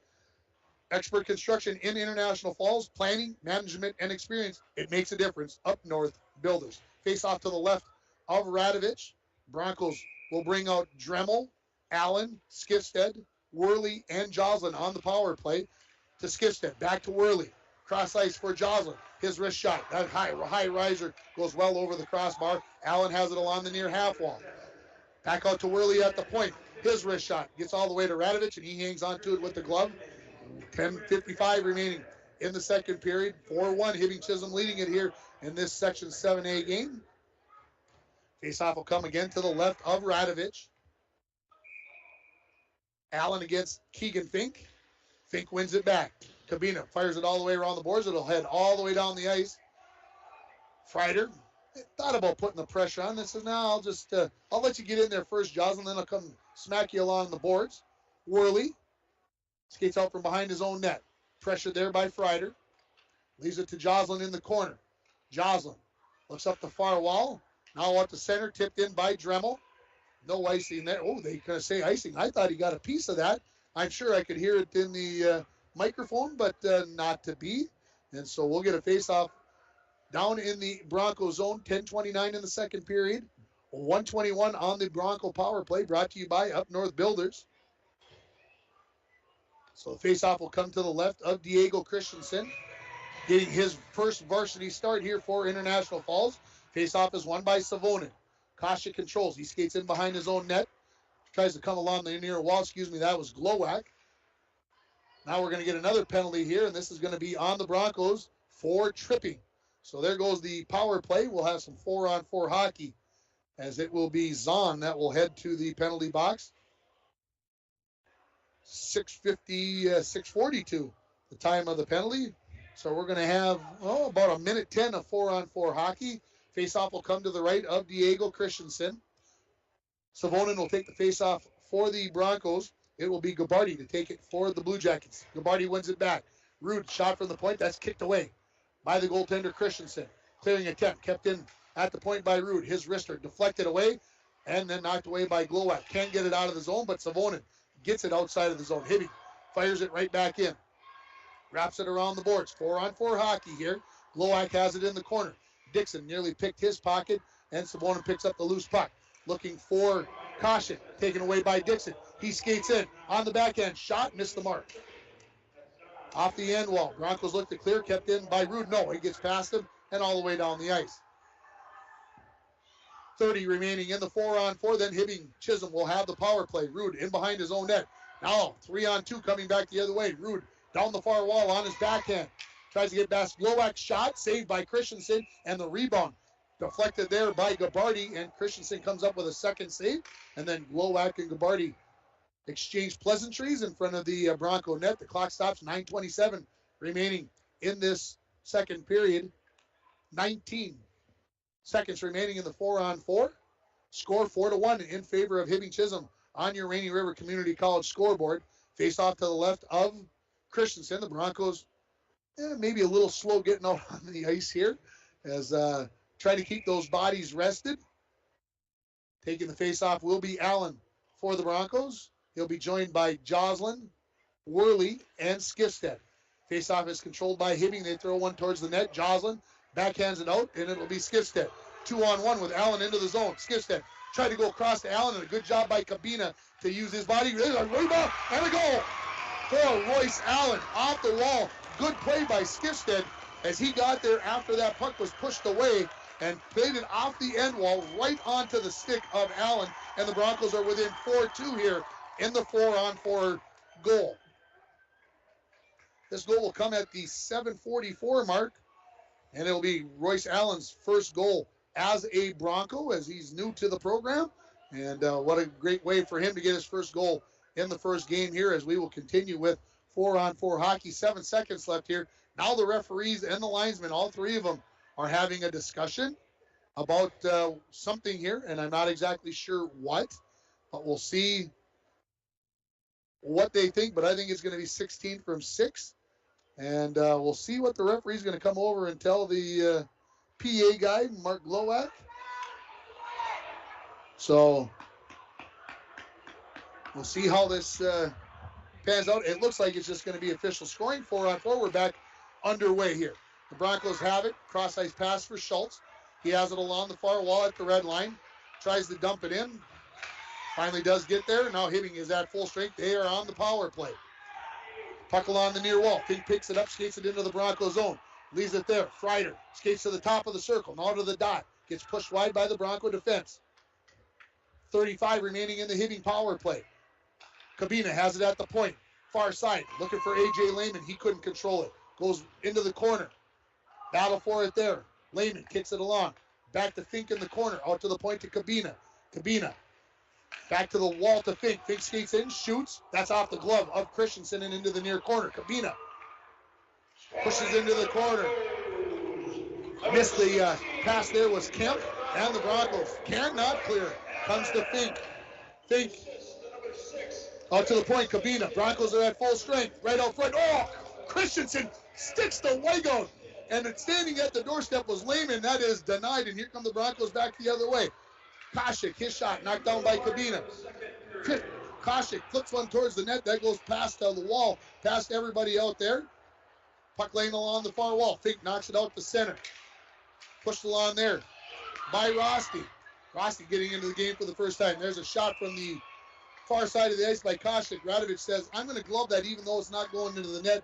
We're going to get fresh bodies out onto the ice. 7:50 remaining in the second period. Broncos have closed the gap here to 4-2 on the goal by Royce Allen on the 4-on-4 goal.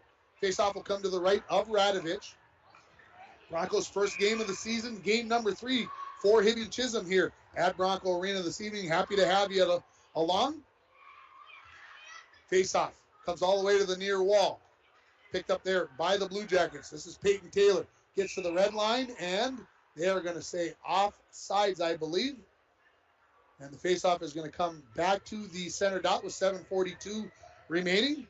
We're going to give that goal by Royce Allen. The drive of the game brought to you by Nagurski Transportation. Moving your product safe and fast. Nagurski Transportation is always looking for new professional drivers to join their team. Call them at 285-9928.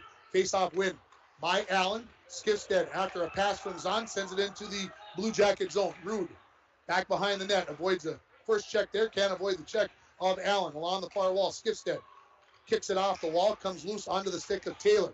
He knocks it out to neutral. Picked up there by Glowak. He fires it right back in. It's going to come on to Radovich. Well, that had a little knuckle onto it. Didn't control it real well, but then flicks it into the corner. Skifstead flicks it in behind the net. Pushing it a little further along was Jake Olson. He comes to the point. Glowak.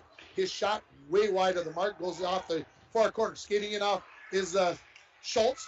On the backhand, there's a shot. 2-3 opportunities, all saved by Radovich, by the Broncos. Off the stick of Jake Olson and Schultz. But Radovich comes up with 3 big saves. Shot from the point. Radovich rebound. Allen goal. Broncos are within 4-3.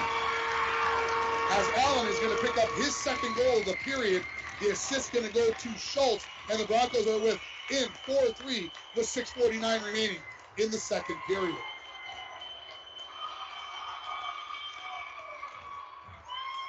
So Allen just waiting at the doorstep for that puck to come through, and we'll see if there's a second assist for the Broncos. But the Broncos trailed 4-1 after a period, and now 4-3, and I think we're going to get a fresh puck into the game.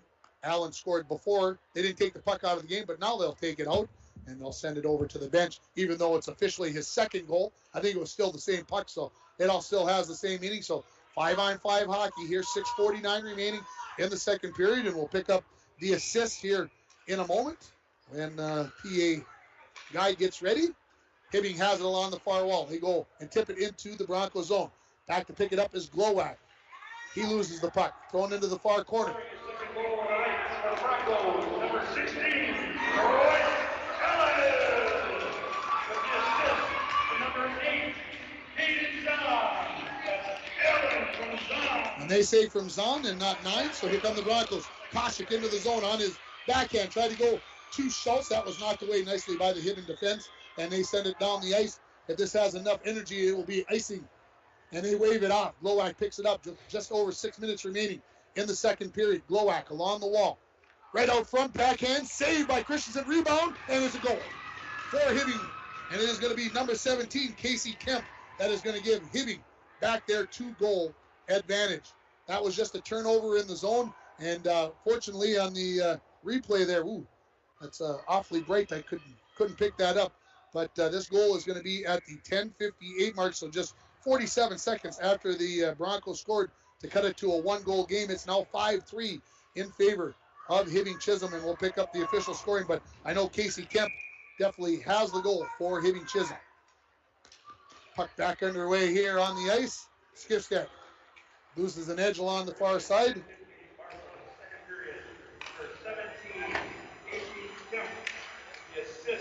Number 9, Logan Dixon. And number 2, Christian Dixon. So they get the assist to number 9 and number 2. Now it's got to be somebody else other than 9, because I think it's 8 Westerberg that was on the ice. Hibbing Chisholm in the zone. There's a shot from the point that's deflected up off of a stick and into the netting, and we get a stoppage in play with 5:29 remaining. Yeah, it could have been 9. It's Logan Geetson that I didn't see him on the ice though, but we'll put it down there as Logan was on the ice, and we'll go with what the referee said. We get a face off to the left of Diego Christensen. Fink versus Allen in the at the dot. Allen kicks it towards the blue line, but it's kept in there by Edmonds. He skates along the wall. Centering pass, that's deflected away by Glowak. Freider picks it up in the corner for Hibbing Chisholm. Walks in, shoots, and that's in the net. That went off the body of Christensen, and he wasn't up against the post, and Hibbing has their 3-goal lead back at 6-3. 11:42, the time of the goal in the second period, and Christensen just didn't have his ribs and his hip up against the body, and Bo Freider is going to get his second goal of the game. We'll see who had the assist there for Hibbing Chisholm, but that's a tough one there for the Broncos. They had just had a 3-goal deficit, cut it to 1, and now it's back to a 3-goal deficit. 5:18 remaining in the second period. Let's see where. The 11:42 mark of the second period. Number 5, Bo Freider. The assist to number 26, Keegan Fink. And number 25, AJ Lehman. So there's your first line for the Blue Jackets. Fink and Lehman getting the assist on the Freider goal. Puck is in behind the Bronco net. This is Fawcett. He's knocked off the puck by Savonin. Puck goes loose into the corner where Savonin catches up with it. Tried to go to Schultz. That was intercepted by Taylor. Taylor had the puck momentarily. Broncos tried to clear. Picked up there by the Blue Jackets. Thrown towards the net by Gabardi. Goes wide of the mark. Out to the point. Kabina. Cross-ice pass to his D partner in Carney. Carney skates along the wall. He's knocked off the puck by Schultz. Puck comes loose. Now with it is Zahn. Zahn looking for a way out. Goes out the far side. Picked up there by Schultz. Turns and fires it down the ice. Looks like this will roll right onto Radovich, but it will allow the Broncos to change up, and Koshik was bearing down. So Radovich decides to cover it up, stops the clock with 4:20 remaining in the second period. The score 6-3 in favor of Hibbing Chisholm. On your Rainy River Community College scoreboard, your future awaits you right here in your own backyard. RRCC 285-7722. Face off to the left of Radovich. It'll be Kemp versus Allen on the face-off, and it's won back by Kemp. With it is Edmonds in behind his own net. Comes to the near wall. Looking to get it out of the zone here now for Hibbing. This is Henderson. Kick towards the net. Christensen saved that. We got a pile of bodies in the Bronco net. And with it, the puck is Worley. Worley leaves it out there for Jake Olsen out to center. Hibbing throws it right back in. They've got to tag up and get on sides. Joslin fanned on the pass. Knocked away by Kent. Now he'll pick up the loose puck. Looking to go to a partner, but a good job there by Joslin to slide that one, his body in front of that one, and knock it away. Broncos look to clear, and they do. Skipstead along the far wall. Skates it into the zone. He gets tripped up there with a sliding check by McHugh, and now Hibbing Chisholm looks to skate it out, and they will. Far side, looking there for Westerberg. He's knocked out the puck by Joslin. Comes into the Broncos zone. Worley off the wall, looking for Jake Olsen. Joslin has it, skates it out to center. Knocked around there.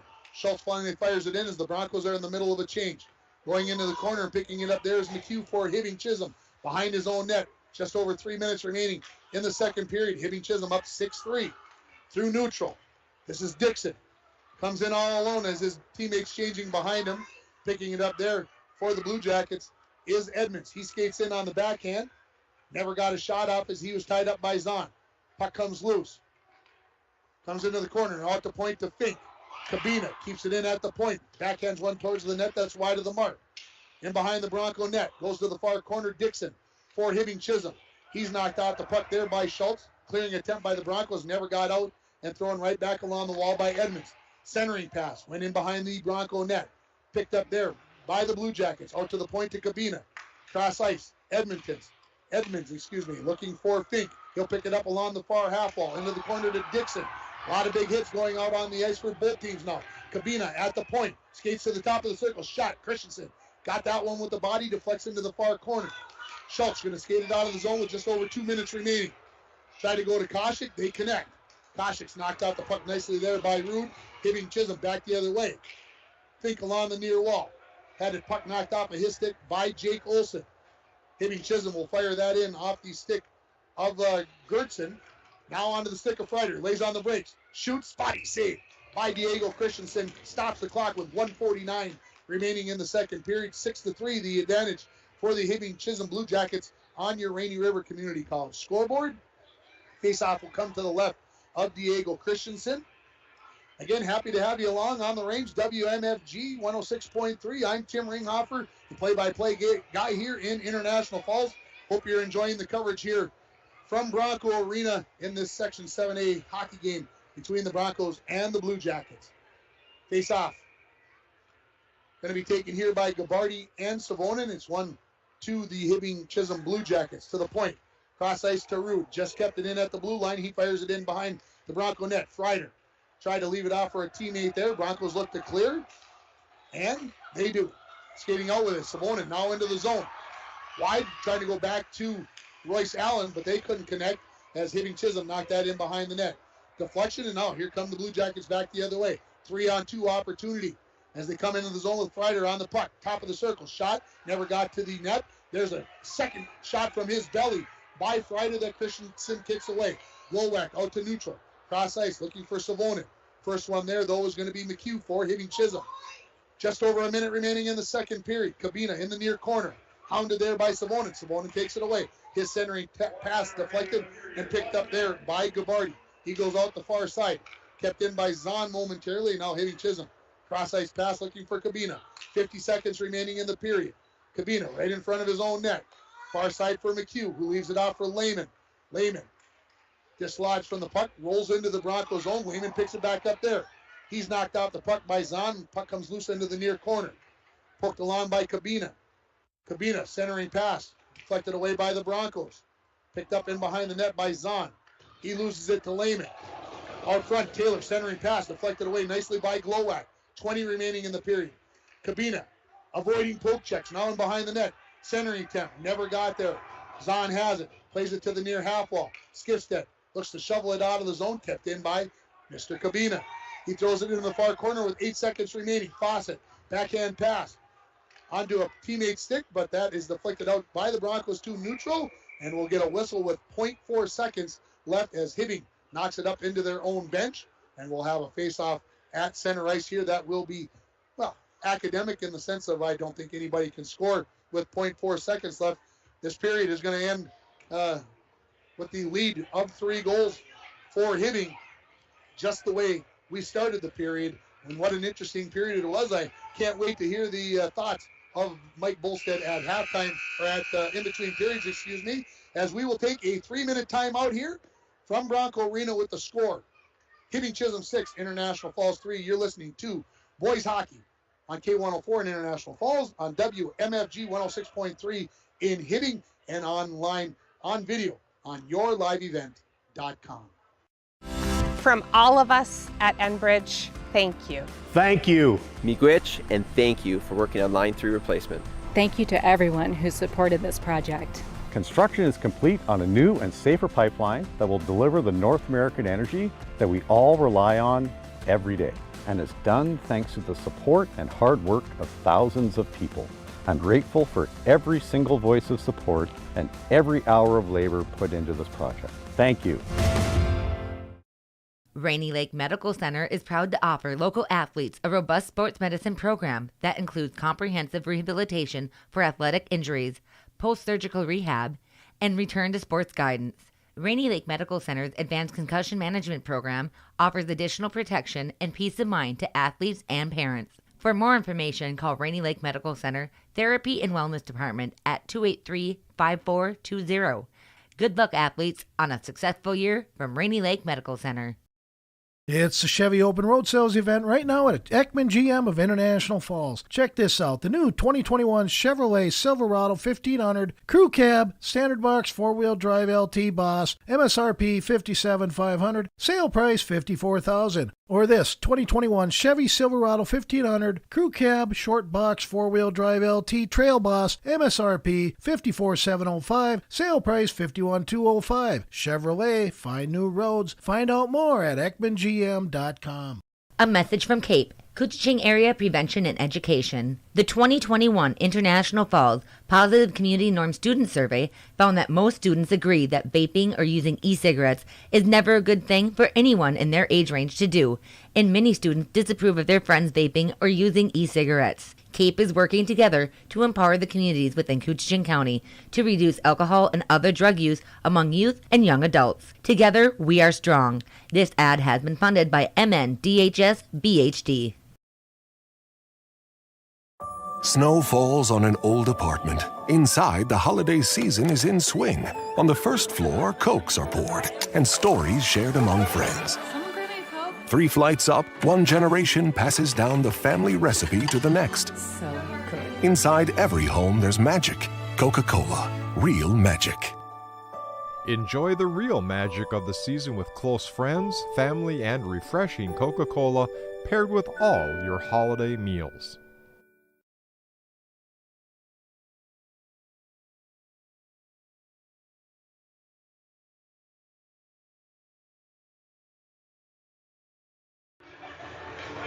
Back at Bronco Arena in between the second and third periods, the score, Hibbing Chisholm 6, International Falls 3. And I know you weren't listening, Mike, but I told everybody I couldn't wait to hear your thoughts on the second period. What'd you think? Well, the first half was very good. Broncos got a little momentum on that power play, had some chances on it, and then scored that second goal to make it a 4-2 game. And it's all right around the net ringer. They're all working hard, and the Schultz kid is just, he's just a bulldog out there and creating a lot of turnovers. And this young Royce Allen kid, did he have 2 goals that period? 2 goals. Yeah, he had both goals, but, you know, the kid's smart, real heady player, skates well, only a sophomore, he's a pretty big kid. You can tell he's having a good time out there, so a good addition to the Bronco team. Skifstead had a heck of a period. Yeah, I thought so too. What did you see something that changed, or was it just maybe a little bounce down here that took it away from the Broncos? Because I felt like the Broncos played 17 pretty good minutes of hockey. Yeah, well, it was a bad turnover behind the net, and those are your danger areas. You got behind the net and in the 2 sideboards. You can't create turnovers in those spots. Hibbing created one. That's how it became a 5-3 game. Then about another 30 seconds later, they scored again. So yeah, kind of a bad break, but yeah, pretty even period. I thought. Actually, I thought the Broncos had the better of it. You know, you look at it, the Broncos, after 17 minutes, could have looked at themselves and said, well, we could feel sorry. We're shorthanded. We're injured. We don't have all our players. But they came out, and I thought they played 17 pretty good minutes of hockey. I agree. And in this game, you can't feel sorry for anything. You have a short memory. You have a bad shift. You go back out and work harder the next one. So that's what they're doing. They're working hard, Tim, and that's what I'm sure the coaches are telling them. Keep working like this. That's all we want. And, again, creating turnovers, getting loose pucks. And they did get a few of them and scored a few goals because of it.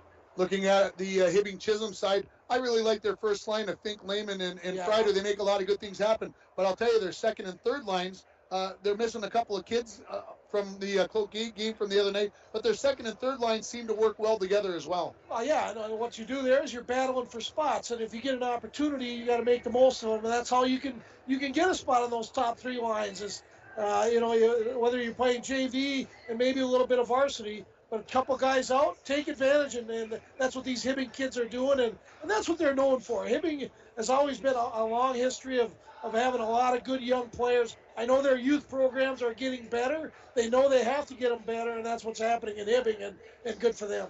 Let's take another 2-minute timeout here on your Between Periods report, brought to you by Green Larson Mortuary of International Falls. Welcome to a place to celebrate life and honor every memory. Go to their website at greenlarson.com. When we come back here to Bronco Arena, we'll have the scoring and the penalties from the second period. The score, Hibbing Chisholm 6, International Falls 3 after 34 minutes. You're listening to High School Hockey on K104 in International Falls, on WMFG 106.3 in Hibbing, and you're watching it on yourliveevent.com. At Packaging Corporation of America, we're proud to sustainably manufacture America's top-selling brand of paper right here at our International Falls mill. PCA is committed to U.S. manufacturing, environmental excellence, and providing great support to the many events that make our community unique, including the International Falls Bass Championship. At Packaging Corporation of America, we make more than paper. We make a difference. Worley Motors is your local Chrysler, Dodge, Jeep, Ram, and Ford dealer. Stop in today for a test drive on our all-new 2021 Ford Explorer XLT that just arrived. This one has a 2.3-liter EcoBoost engine with a 10-speed auto transmission, remote start, heated seats, heated steering wheel, with Ford Pass Connect, and much, much more. For all the details, stop in to Worley Motors, 309 5th Street, International Falls. TrueStar Federal Credit Union opened our doors in 1960, and from that day on, our commitment to the members and community has never wavered. As a member-owned financial cooperative, our mission is to deliver innovative products and provide exceptional experiences, allowing you to reach your financial aspirations. Whether you are looking to open your first savings account, buying your first home, or send your child to college, TrueStar is here to help you take the next step in your financial journey. Federally insured by NCUA. Brought to you by Green Larson Mortuary of International Falls, and I want to go back and with those two goals. The two goals both scored by Royce Allen. We already gave him the Nagurski Transportation Drive of the game. I want to give him the play of the game, brought to you by Canner Electric. For all your electrical needs, both commercial and residential, stop at Canner Electric at 500 4th Street in International Falls, or call them at 283-8319.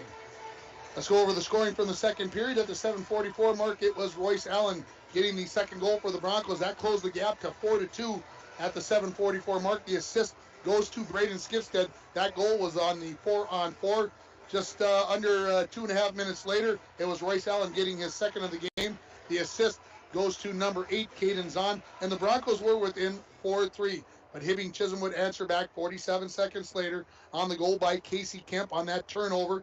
Logan Geetson gets one assist, and Christian Dixon gets the other, and Hibbing went back up 5-3 just under a minute later on a tough bounce and a good shot there. Hey, it's never a bad shot when you throw it towards the net, and Bo Freider gave the Blue Jackets the 6-3 lead. The assists go to Keegan Fink and A.J. Lehman, and that's where we sit 6-3. Just 2 penalties in that second period after there were 7 in the first period. Each team took one, thus the reason why we had a 4-on-4 goal. Shots on goal in that period, 10 for the Broncos, 8 for the Blue Jackets. So if you look at the goaltenders, Radovich had 8 saves. He's got a 2-period total of 17. And for Diego Christensen, in his first varsity start, he had 6 saves in the second period. He's got a game total of 14. We're going to take a final 2-minute timeout here, and then we're going to come back with the third period here from Bronco Arena. Hibbing Chisholm leads it by a score of 6-3. You're listening on WMFG 106.3 in Hibbing, on K104 in International Falls, and you're watching it on yourliveevent.com. Falls International Airport is an economic engine for our area. Daily commercial flights, along with private aviation, brings visitors from across the country to do business with local firms as well as vacation here. And the airport provides access for local residents to connect to the world, as well as a wide variety of job opportunities. The new airport terminal makes travel comfortable, convenient, and many times cost competitive. Falls International Airport, giving you another travel option and strengthening the economic fabric of our community. When it comes to staying warm in the winter season, it's important to have a propane company you can rely on. Lakes Gas has been keeping families warm since 1959. Lakes Gas would like to remind you to check your tanks often and call for a fill when the propane level reaches 30% to assure you always have a warm home. Lakes Gas employs local folks that know the importance of keeping your house warm in the Northland. For prompt, dependable service, call Lakes Gas at 283-3035 or visit them online at lakesgas.com.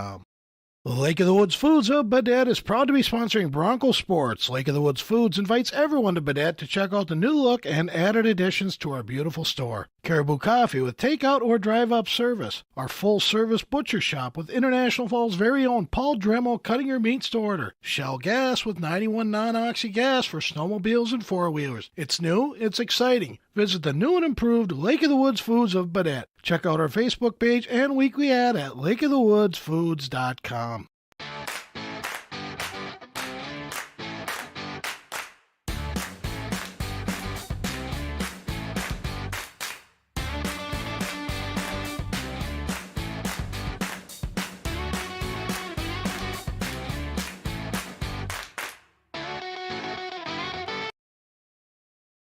Those things up will give me a chance to remind you that tomorrow night we will have Muskie Boys hockey on the air. We'll have that game on KGHS 1230 AM and 95.3 FM. Joey Payer and myself will be over there as the Muskies take on Beaver Bray. You might recall that the two teams played last Wednesday, 2 Wednesdays ago, and the Muskies won by a final score of 8-1. We'll see how things change in Game 2 of the season between those. That game will start at 7 o'clock with the pregame and the opening faceoff at 7:15 from Ice for Kids Arena. Then on Saturday afternoon, we will have Bronco girls hockey right here from Bronco Arena as they take on Detroit Lakes. The Broncos sitting at 0-2 on the season, and we'll see how that game goes on Saturday afternoon. Opening faceoff at 1:30. The pregame will start at 1:10 on K104, rjbroadcasting.com, and we'll also have it for you on yourliveevent.com. The Bronco boys basketball team will have their first game next Tuesday as they will be taking on the Chisholm Blue Streaks at home. Second season for Donnie Rolando at the helm. Then next Thursday, we'll have a doubleheader of LBF basketball as the girls will play at 5:45 and the boys will play at 7:15. And I've got to look it up here. I got a text from head coach Mason Imhoff. They said they lost a close one to Big Fork. So 55 for LBF, and I got to look at the other picture here, folks. So bear with me. And it was 60-55, the final score between LBF and Big Fork and their season opener as Big Fork comes away with a win. And just one of those games that Coach Imhoff said, boys played well, just couldn't come up with it at the end. Anyway, we'll have LBF versus LaPorte girls at 5:45 and the boys at 7:15, a doubleheader.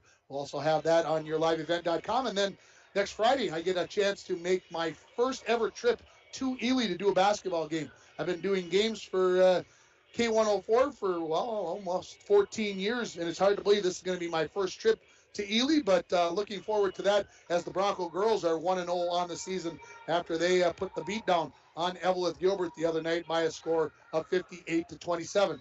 The referees are coming onto the ice. You're probably getting tired of listening to me talk about our schedule, so let's take a final 60-second timeout, and then we'll come back with the third period. Hibbing Chisholm leading the Broncos 6-3 on your Rainy River Community College scoreboard. We'll come back in 1 minute on K104 in International Falls, on 106.3 WMFG in Hibbing, and on yourliveevent.com.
At Bronco Arena, I thought a minute was way more than enough. We'd have the teams back out on the ice, but I'm not exactly 100% sure why we're waiting. The referees are on the ice. Cheerleaders are waiting to do their do the school song, and here we are again, just waiting around. And there's the horn. And don't they realize that people have to work in the morning? It's already 20 after 9, and here come the Broncos and the Blue Jackets out onto the ice. The teams again, of course, will switch ends here for the third period, with Hibbing Chisholm leading at 6-3, and I just feel a little let down by the fact that the Broncos got it to 4-3 and then gave up those 2 goals to give Hibbing Chisholm back that 3-goal margin. But hey, that's hockey, and the Broncos showed that they could come back from a 3-goal deficit in the second period. No reason to believe that they can't do it here again in the third period. Broncos will be going right to left in this third period. The Broncos in their home whites with a little gold and purple trim with gold helmets. Of course, Hibbing Chisholm in their navy blue uniforms, navy blue helmets, navy blue breezers, white trim all around. And the Bronco boys hockey team right back on the ice here at Bronco Arena tomorrow night, as they will be taking on Lake of the Woods at 7 o'clock. We originally had that game on our schedule, but had to switch it over to that Muskie hockey game tomorrow night so we can make sure we get everybody on this season on K104 and KGHS 1230 AM and 95.3 FM. Teams have got their warm-up skate back in, and again, not exactly sure why it took so long for everybody to get out on the ice. The ice looks like it's set up very nicely here. Everything seems to be running well. I know they had some issues with the compressor way back in October, but looks like everything's running well here in December as we get ready for third period action here between the Blue Jackets and the Broncos. First line out for the Blue Jackets, and it will be I look out.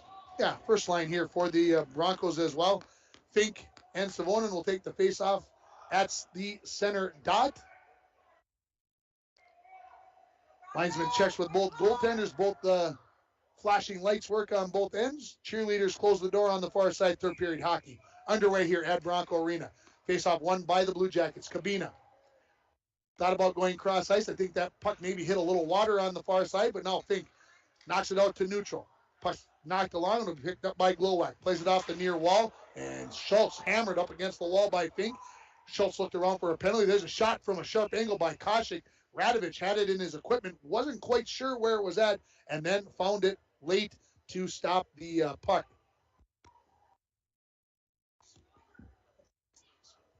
So the faceoff will come to the right of Radovich. Fink against Schultz. Schultz wins it back. Zahn, shot from the point. That hits traffic, deflects wide. Schultz in behind the net. Comes back out to the near side. Knocked into the corner. Battle for it there. Going to be picked up by McHugh. He throws it in the far corner to Cabina. Off to Fink. Here come the Blue Jackets. 3-on-2 into the Broncos zone. Fink along the far side. Let's go. A wrister gloved by Christensen. Hangs on to it. 40 seconds into this third period. Score remains 6-3 in favor of the Blue Jackets on your Rainy River Community College scoreboard. Faceoff will come to the right of Christensen as both teams get fresh bodies out onto the ice.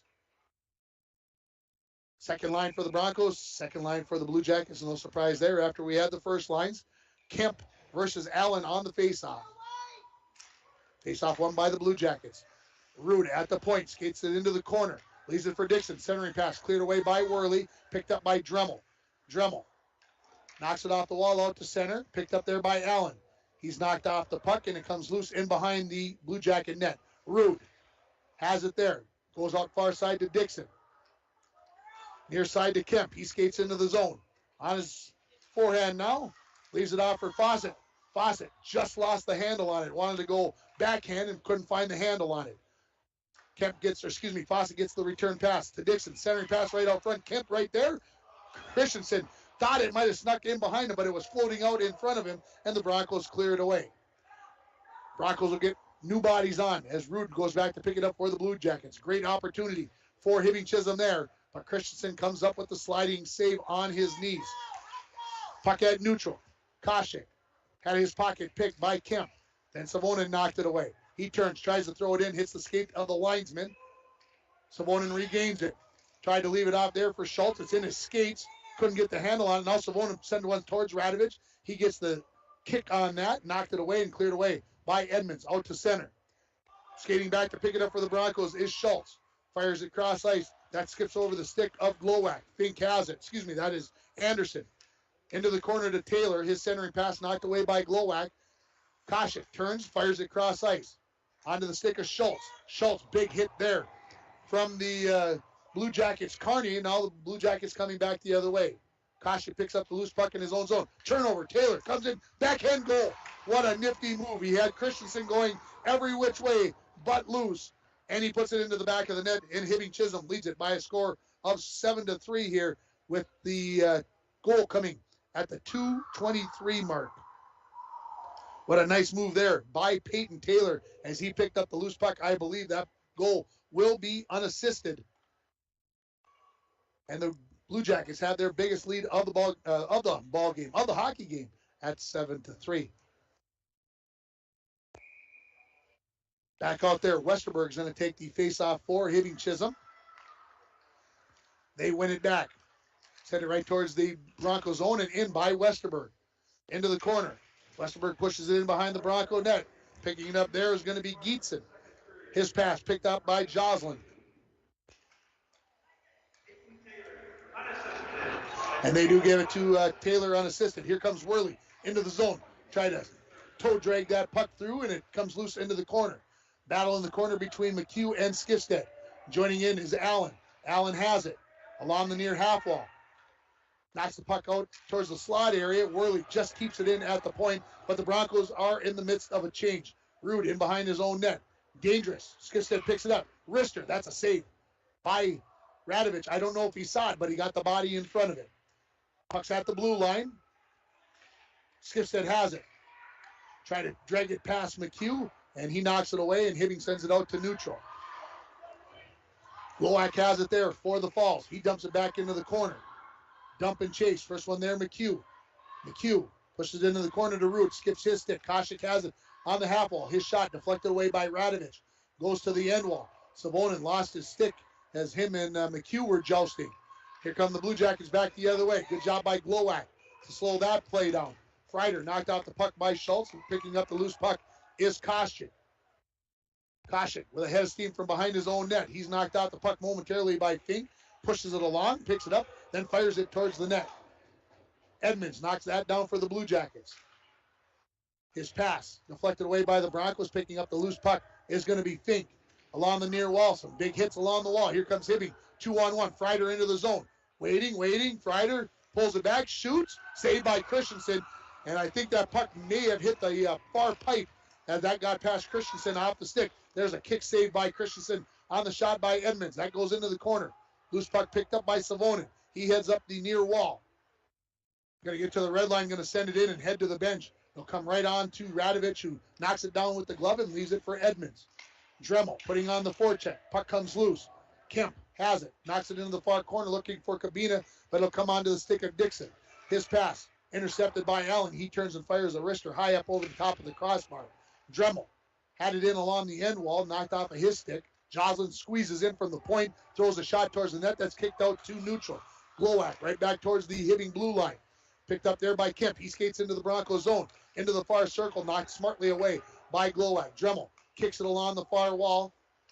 Battle for it there. Under 12 remaining now in the third period. The score 7-3 in favor of Hibbing Chisholm on your Rainy River Community College scoreboard. Off the near wall. This is Fawcett. Tried to clear. Zahn keeps it in.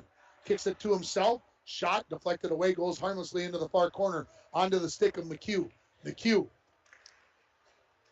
sends it out to center off the stick there of Carney. Carney deflects it to the near wall. Going to be picked up there by Kemp. Taken away by Savonin, but he throws it right onto the stick of McHugh. McHugh up to Taylor. He knocks it into the Broncos zone where Glowacz has it. In behind his own net, goes out the far side. That's deflected away by Anderson. Puck goes to the wall. Far wall here now. Koshik. Backhand pass looking for Savonin. That's intercepted by Taylor. He makes a nifty move. Skates into the dot. Shot saved by Christensen. Picked up again by Taylor. He deflects it out towards the point. Skating in is McHugh. His shot. That goes into the far corner as it missed the mark. Kept in at the point by Carney. His shot deflected about 3 times. Went wide of the mark. Zahn to Savonin into the corner, who turns and relieves the pressure, and the net came off of its moorings, and because Mike can't hear me, I can use that terminology. And we'll get a face-off to the right of Diego Christensen with 10:45 remaining in the third period. Hibbing Chisholm leads it by a score of 7-3 on your Rainy River Community College scoreboard. Start your voyage at RRCC. Give them a call, 285-7722, taking registrations for spring semester. Face-off will be between Westerberg and that will be Allen. Face-off controlled by the Broncos. This is Joslin. Fourth line out for the Blue Jackets of Westerberg, Gietzen, and Hendrickson. Blue Jackets control at neutral. Send it right down. Christensen has to save that as it came on the off the stick of Cabina from the far blue line. Gietzen tries to center it. That deflects into the corner. Jake Olson has it there. He leaves it back for Joslin. First one there is Westerberg, though. He pushes it along. Now picked up by the Broncos. They look to clear it out of the zone, and they will. Cabina has it back in his own zone. Goes along the far wall, tipped in there by Westerberg. Skating back to pick it up. This is going to be Reiners. Reiners turns with it. Haven't had a chance to say Jackson Reiners, the sophomore defenseman for the Broncos, named much. He's getting out here in the third period. That puck goes all the way down the ice. Cabina skates back, deflected out to neutral by Henderson. Broncos throw it right back in. Radovich out of his net to settle it down for his defense. Cabina makes a nice move. Makes a second nice move. Skates it out of the zone. Now comes to the near wall. Into the Broncos zone. On his backhand. Skates in behind the Bronco net with it. Looking, waiting, still waiting. Now, off to McHugh.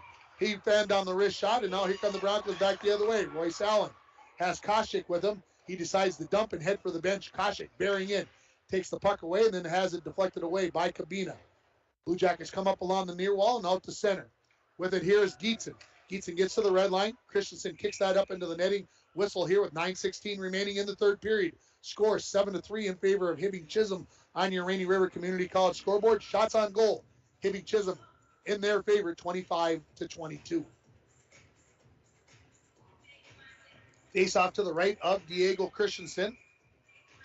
Top two lines out for both teams. Face off won by Fink for the Blue Jackets. Freider has it along the near half wall. Leaves it out to Edmonds. Cross ice for Kearney. His wrister deflected, goes wide. I believe Lehman got a piece of that one in front and deflected it about a foot wide of the far post. Broncos get it out to center. Comes off the skate of a Blue Jacket player all the way down, so no icing. Pushed along the near half wall. Kept in by Zahn at the point. He fires it into the far corner as it goes around the boards.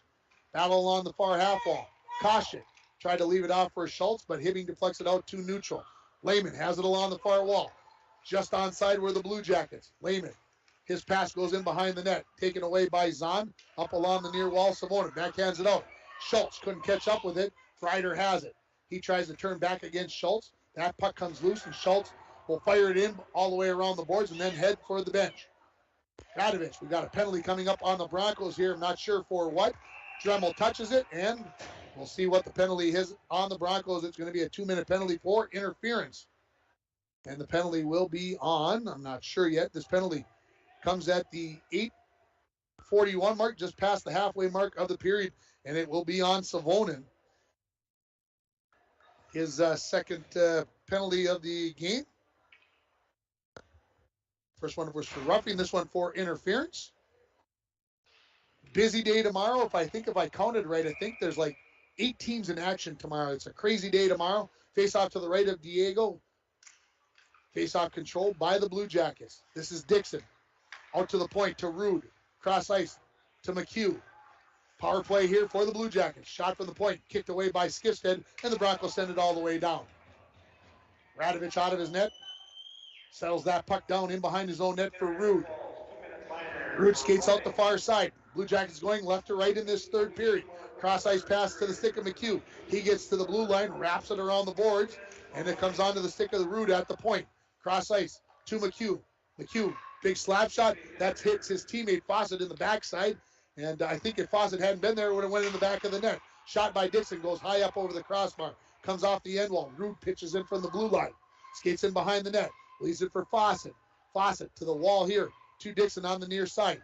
He avoids the poke check, shoots. That's saved by Christensen. Comes off the end wall. Worley with a sliding save as the defenseman. And then Christensen covers it up.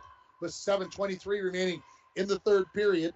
104 in the power play for the Blue Jackets. 7:23 remaining here, third period, 7-3 in favor of Hibbing Chisholm. They led 4-1 after the first period, 6-3 after 34 minutes. Make sure you stay tuned for the Manco Trucking post-game show. See if we can get an interview with one of the Bronco players. Face off to the right of Christensen. Koshik versus Fink. Fink wins it back. On the power play here, Kabina. There's a shot from Freider, and Christensen comes up with the save.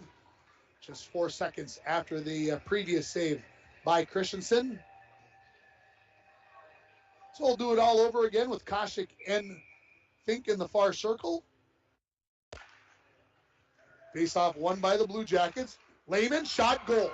Right off of the face-off. Had to settle the puck down, and he turned, and he went to the near post, which was the far side for Christensen as he was up against the far post. And Lehman's going to get his first goal. Fink is going to pick up his third assist of the night, so a 4-point night for Keegan Fink, and it's 8-3 in favor of the Blue Jackets. So their third power play goal of the game. This goal at 9:47 of the third period. Back at center ice here. We'll see. I don't think there'll be any other assist other than the one to Fink on that Lehman goal on the power play. We're back underway. The third period, number 25, A.J. Lehman, assist number 26, Keegan Fink, Lehman. So 25 from 26 it is, and out to the point. This is Carney, avoids a poke check from Skishit, skates in, a couple other ones, shot, and that gets deflected to the far corner. Westerberg has it there. He throws it in the near corner where Zahn has it for the Broncos. Looking for Allen. Tipped away off of his stick nicely there by Edmund. And we get a whistle. And I didn't see what happened there, but we're going to get a face-off back in the Hibbing Chisholm zone with 6:41 remaining in the third period. Broncos down by 5 here on your Rainy River Community College scoreboard.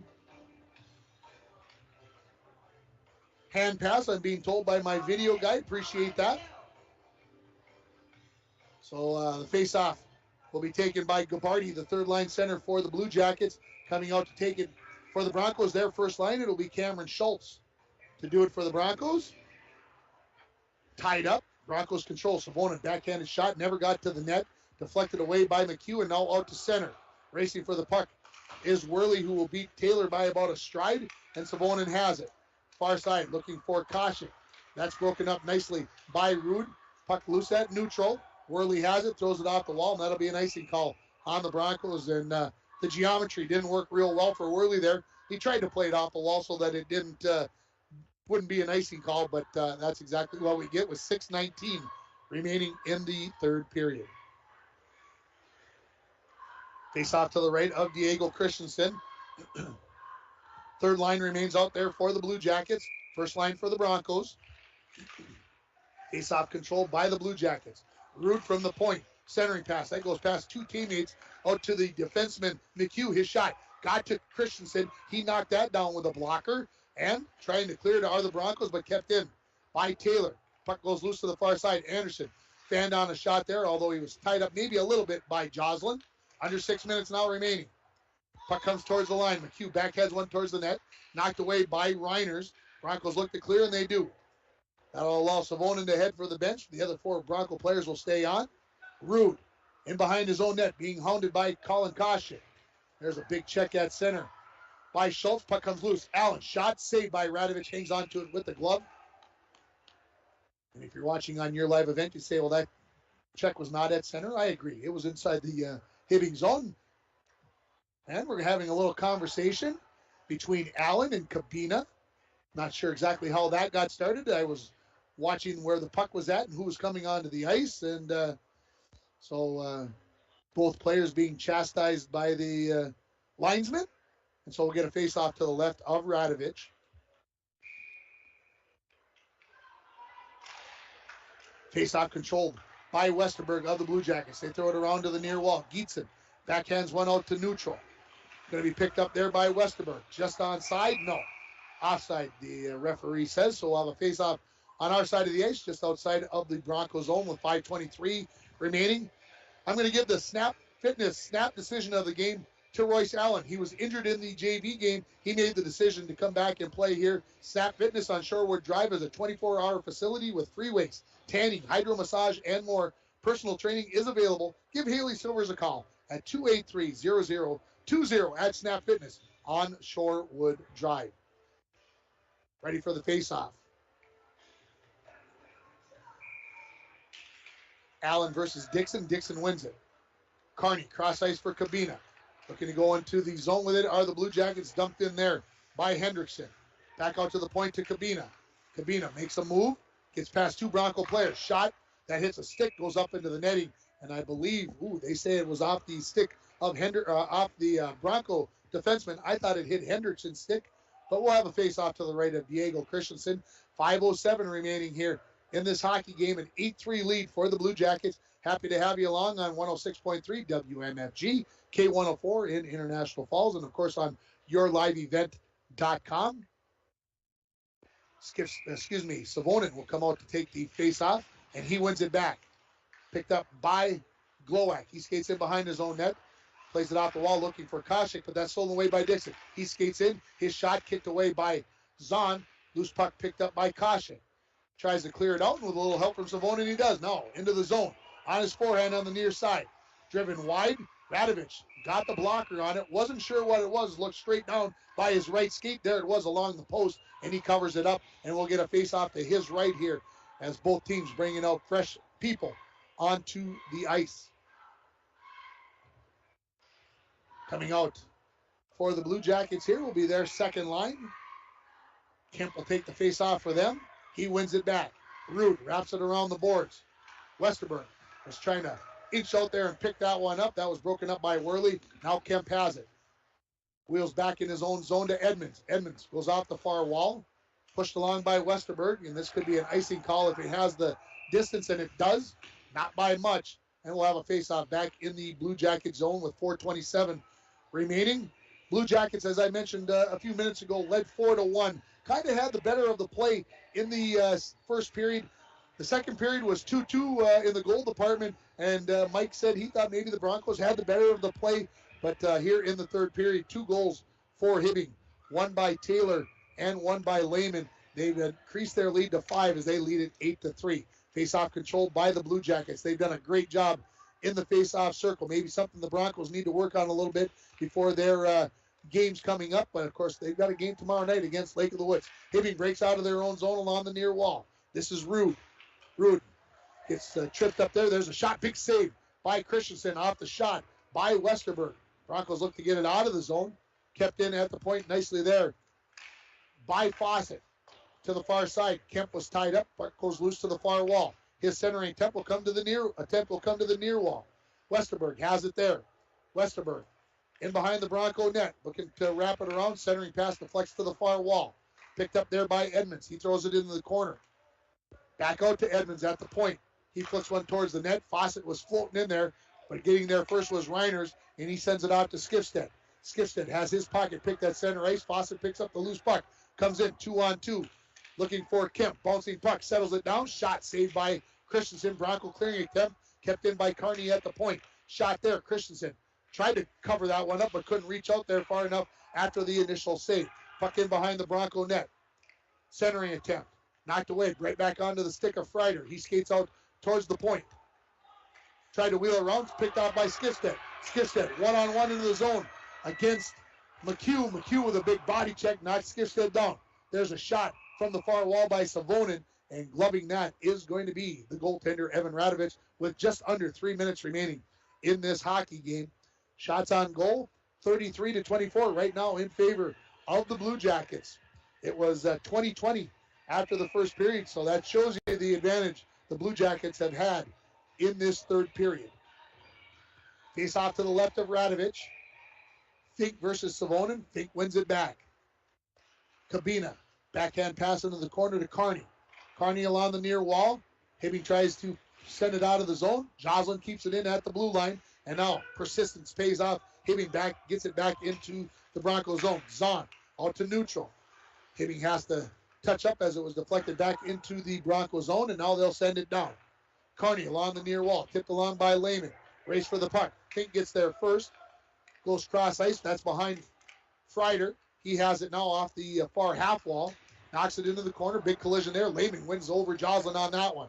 Good job on the poke check there by Parker Olson. Haven't had a chance to say his name much as he gets it off to Schultz. Schultz, he gets a big hit from Lehman as he ends up on the ice. And now here come the Blue Jackets back the other way. Frieder into the zone.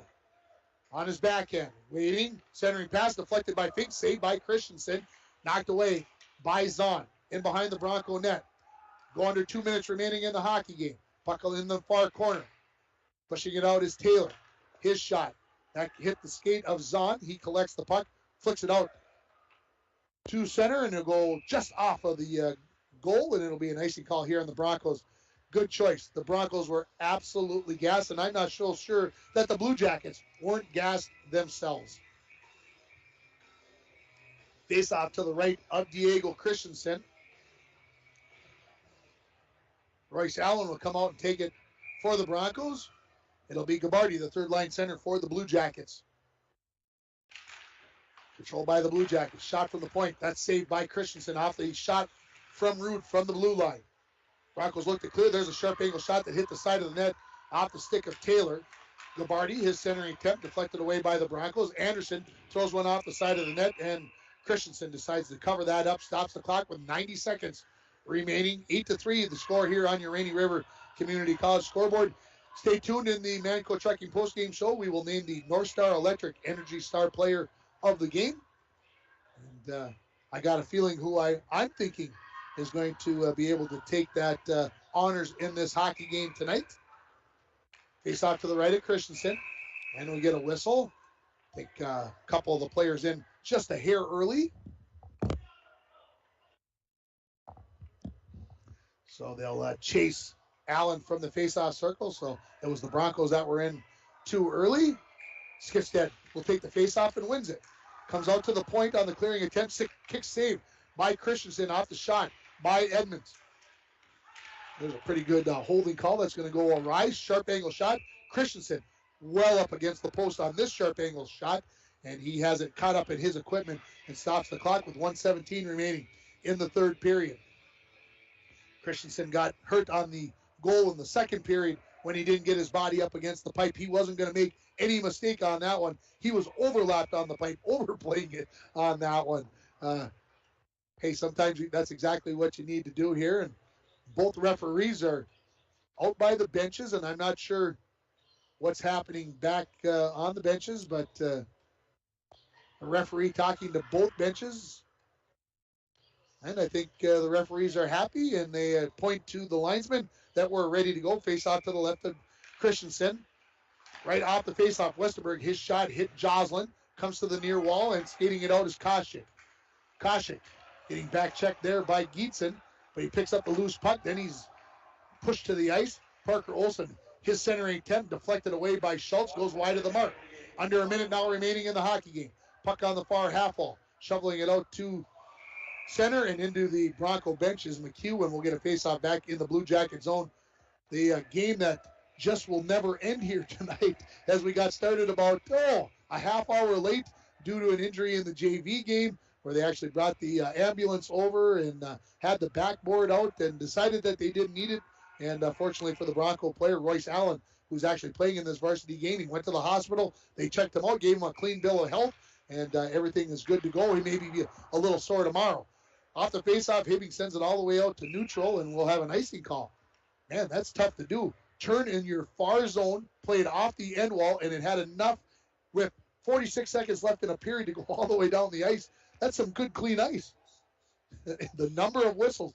Mike is saying, what's going on? Yeah, you know, poor Dwayne and I got to be to work at 5:30 tomorrow morning. Mike doesn't have to be until 8, and he's the one complaining? Come on, man.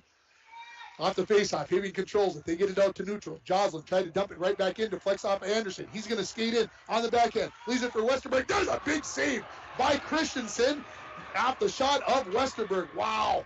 From post to post, Diego Christensen. And that's got to be some confidence there for the senior goaltender. And we are going to send two bodies to the penalty box here. It'll be Joslin for the Broncos.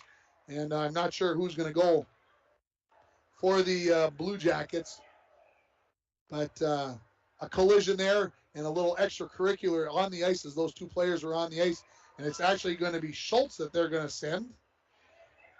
And it is going to be Anderson for the Blue Devils. So they will go for roughing here with 28 seconds remaining.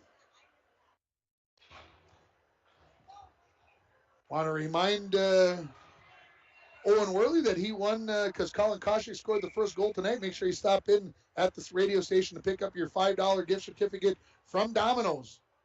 As we do every game, whether it be basketball, hockey, it does not matter.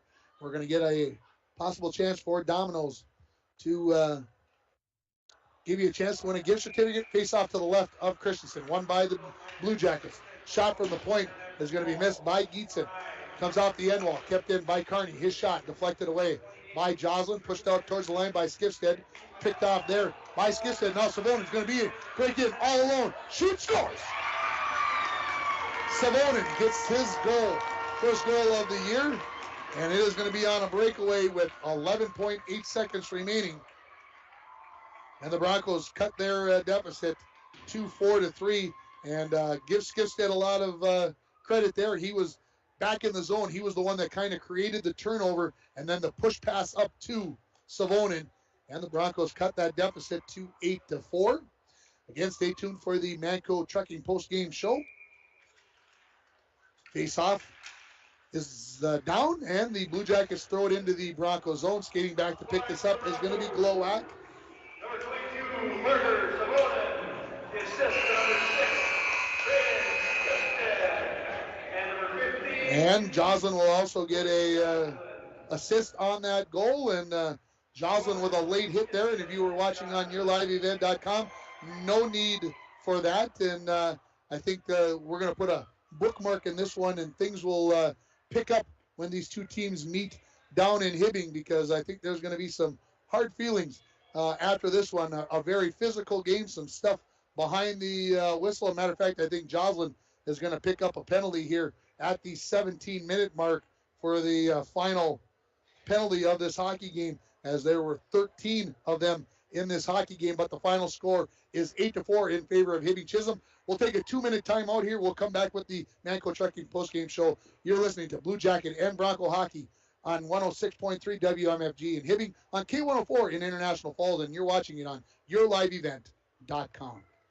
Lake of the Woods Foods of Baudette is proud to be sponsoring Bronco Sports. Lake of the Woods Foods invites everyone to Baudette to check out the new look and added additions to our beautiful store. Caribou Coffee with takeout or drive-up service. Our full-service butcher shop with International Falls' very own Paul Dremel cutting your meats to order. Shell Gas with 91 non-oxy gas for snowmobiles and four-wheelers. It's new, it's exciting. Visit the new and improved Lake of the Woods Foods of Baudette. Check out our Facebook page and weekly ad at lakeofthewoodsfoods.com.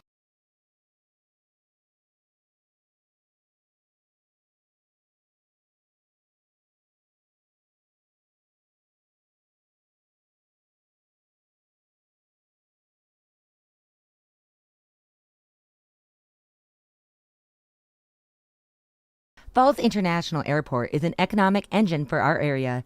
Daily commercial flights, along with private aviation, brings visitors from across the country to do business with local firms as well as vacation here. And the airport provides access for local residents to connect to the world as well as a wide variety of job opportunities. The new airport terminal makes travel comfortable, convenient, and many times cost competitive. Falls International Airport, giving you another travel option and strengthening the economic fabric of our community. TrueStar Federal Credit Union opened our doors in 1960, and from that day on, our commitment to the members and community has never wavered. As a member-owned financial cooperative, our mission is to deliver innovative products and provide exceptional experiences, allowing you to reach your financial aspirations. Whether you are looking to open your first savings account, buying your first home, or send your child to college, TrueStar is here to help you take the next step in your financial journey. Federally insured by NCUA.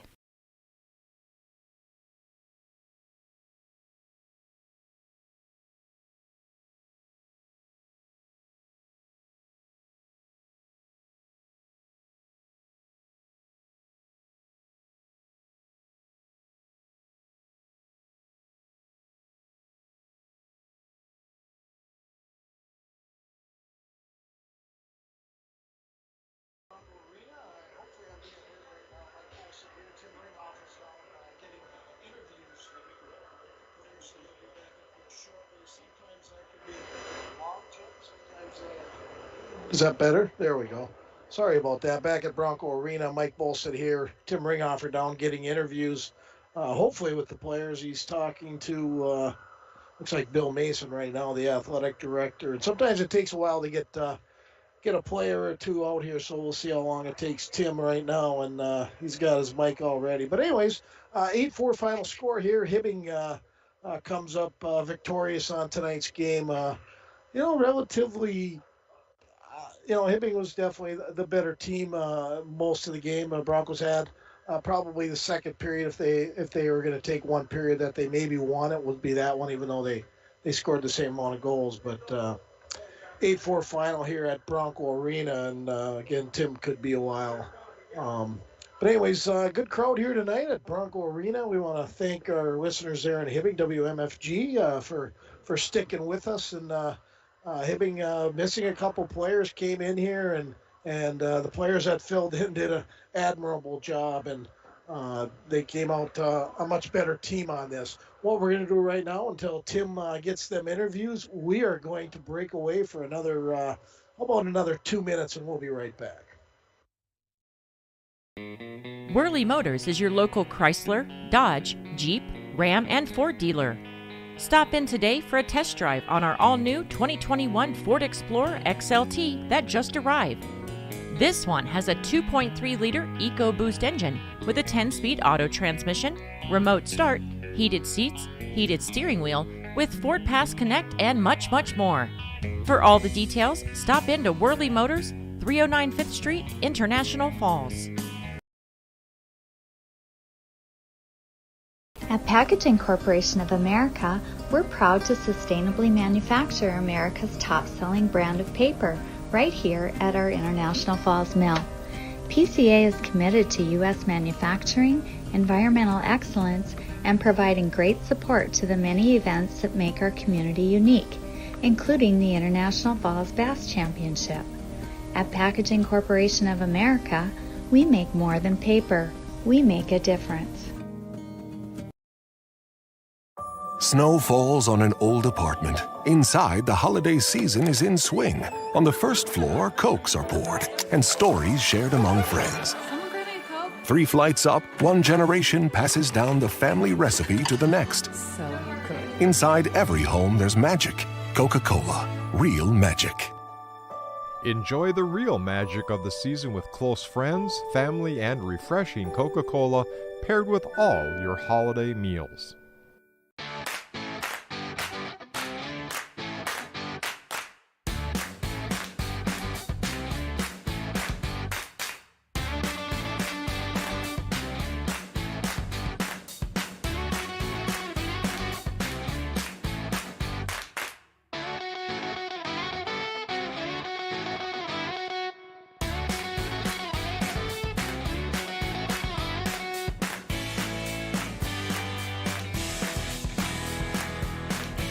Score tonight.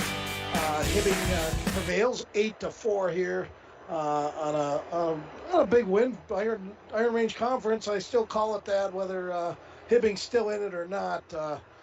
Good overall first game for the Broncos. I thought some young legs getting out there. I thought the Skifstead kid wears number 6 for the Broncos. I thought he had a really good game, and Parker Savone, and he's always going to show up for these games. He's the captain. Scored the last goal. But the younger players, I thought Olsen, the two Olsens played very well, and Schultz, Cameron Schultz played really well as well. So again, not going over all the stats right now. Tim finally does have his interview down there, I believe with, so he's done with that, so he'll be back up here shortly, which is always good. Tim's a lot better at this than I am. I just basically show up and help them out. But again, the Broncos come on to a short end of an 8-4 victory tonight from Hibbing. And boy, what a game, Dwayne. And I thought it was pretty good. And Tim's back. And boy, you're always gambling there, big boy, when you go down for interviews, because You got to understand, coaches are a different blood. Did they? When did they become a different blood? I thought. Sometimes they don't feel like releasing the players out into the public, into the media, back into the general population. Yeah. So you got the interview. You're gonna play it. We're gonna play it right now here. As soon as I get myself plugged in here. And who'd you get? I got Royce Allen. Yeah, Royce Allen. That's the name. Really played well, and 2 goals for his first round. Joined by Royce Allen. Royce, big night for you. Interesting night for you. Injured in the JV game. Talk a little bit about that first of all. Well, I came out thinking it was going to be good. I ended up getting a stick in the back of the neck, but good thing it wasn't a concussion. Came back, was really antsy at the hospital. Came back and had a wind planted in my head. Got a good couple goals, but I think all together we did really good as a team. Talk about the 2 goals. Which one was better? You know, I think that they were all both really good. It took a team to get there, but so far so good, and I'm looking forward to the. Did you see something change? You guys got the 4-3, and then they got those 2 goals. Was there something that changed in the game, or is it just that's the way sometimes the game of hockey goes? You know, I think that we kind of got a little confident, and we started to slack off a little bit on defense, but besides that, it was really good. Good effort from all the boys. Royce, thanks for the time. Thank you. And that was Royce Allen joining me there in the post-game interview. And what'd you think, Mike? Very well spoken, kid. Just kind of going over the game a little bit. 8-4. Hibbing definitely the better team overall. Had some really nice players, and they skated well, moved the puck well. And again, this is their 3rd game now. Makes a big difference. We'll see what happens when they return and play at the Old Memorial Arena in Hibbing the next time around. Manco Trucking post-game show here. Manco Trucking is proud to be sponsoring Bronco student athletes located on the truck route. Contact them for all your hauling needs or backhoe and dirt work. It's time to name our North Star Electric Energy Star Player of the game. You got to go 16. Got to go 16. I thought he played really well. Royce Allen was that. The power of human connections can be seen on and off the field, and the same is true with North Star Electric. Congratulations to Royce Allen, this game's Energy Star Player of the game, brought to you by North Star Electric. So back at it again on Saturday. Girls hockey, Detroit Lakes, 2 o'clock. 1:30. 1:30 opening face-off. 1:10. We'll have Muskie hockey on the air tomorrow night. And don't forget, the Bronco boys will be right back here tomorrow night. No JV games, 7 o'clock game between them and the Lake of the Woods. We just keep going right here. Tim Ringoff, great job as always. We hope the people in Hibbing enjoyed his broadcast. He does a good job. We like how Doug does games as well, and we've become good friends with Doug over the years, and he does a great job there in Hibbing. So yeah, asked us. He didn't want to make that 2 big trips this week, and we were happy to be able to bring it along. Yeah. That's going to wrap it up here from Bronco Arena. The final score: the Hibbing Chisholm Blue Jackets 8, the International Falls Broncos 4. For everybody at K104 in International Falls and 106.3 in Hibbing, this is Tim Ringhoffer wishing everybody a very good evening. Thank you for listening to Bronco Boys Hockey on K104 and RJBroadcasting.com. Bronco Sports are brought to you by Enbridge, Lakes Gas, the Falls International Airport, the Falls Lumber Company, PCA, Rainy Lake Medical Center, Green Larson Mortuary, the Coca-Cola Bottling Company, Lake of the Woods Foods of Badette, Border Bank, Ekman Motors, the Outdoorsman Headquarters, City Drug, Whirly Motors, Rainy Lake Houseboats, Hometown Hobby and Crafts, Northern Lumber, North Star Electric, Manco Trucking, Edward Jones, Eric Strand and John Winkle, Howard's, Cenex East, Service Master, Up North Builders, Domino's, Nagurski Transportation, Rainy River Community College, The Sports Shop, and Snap Fitness. Stay tuned to K104 and KGHS for all your Bronco sports coverage.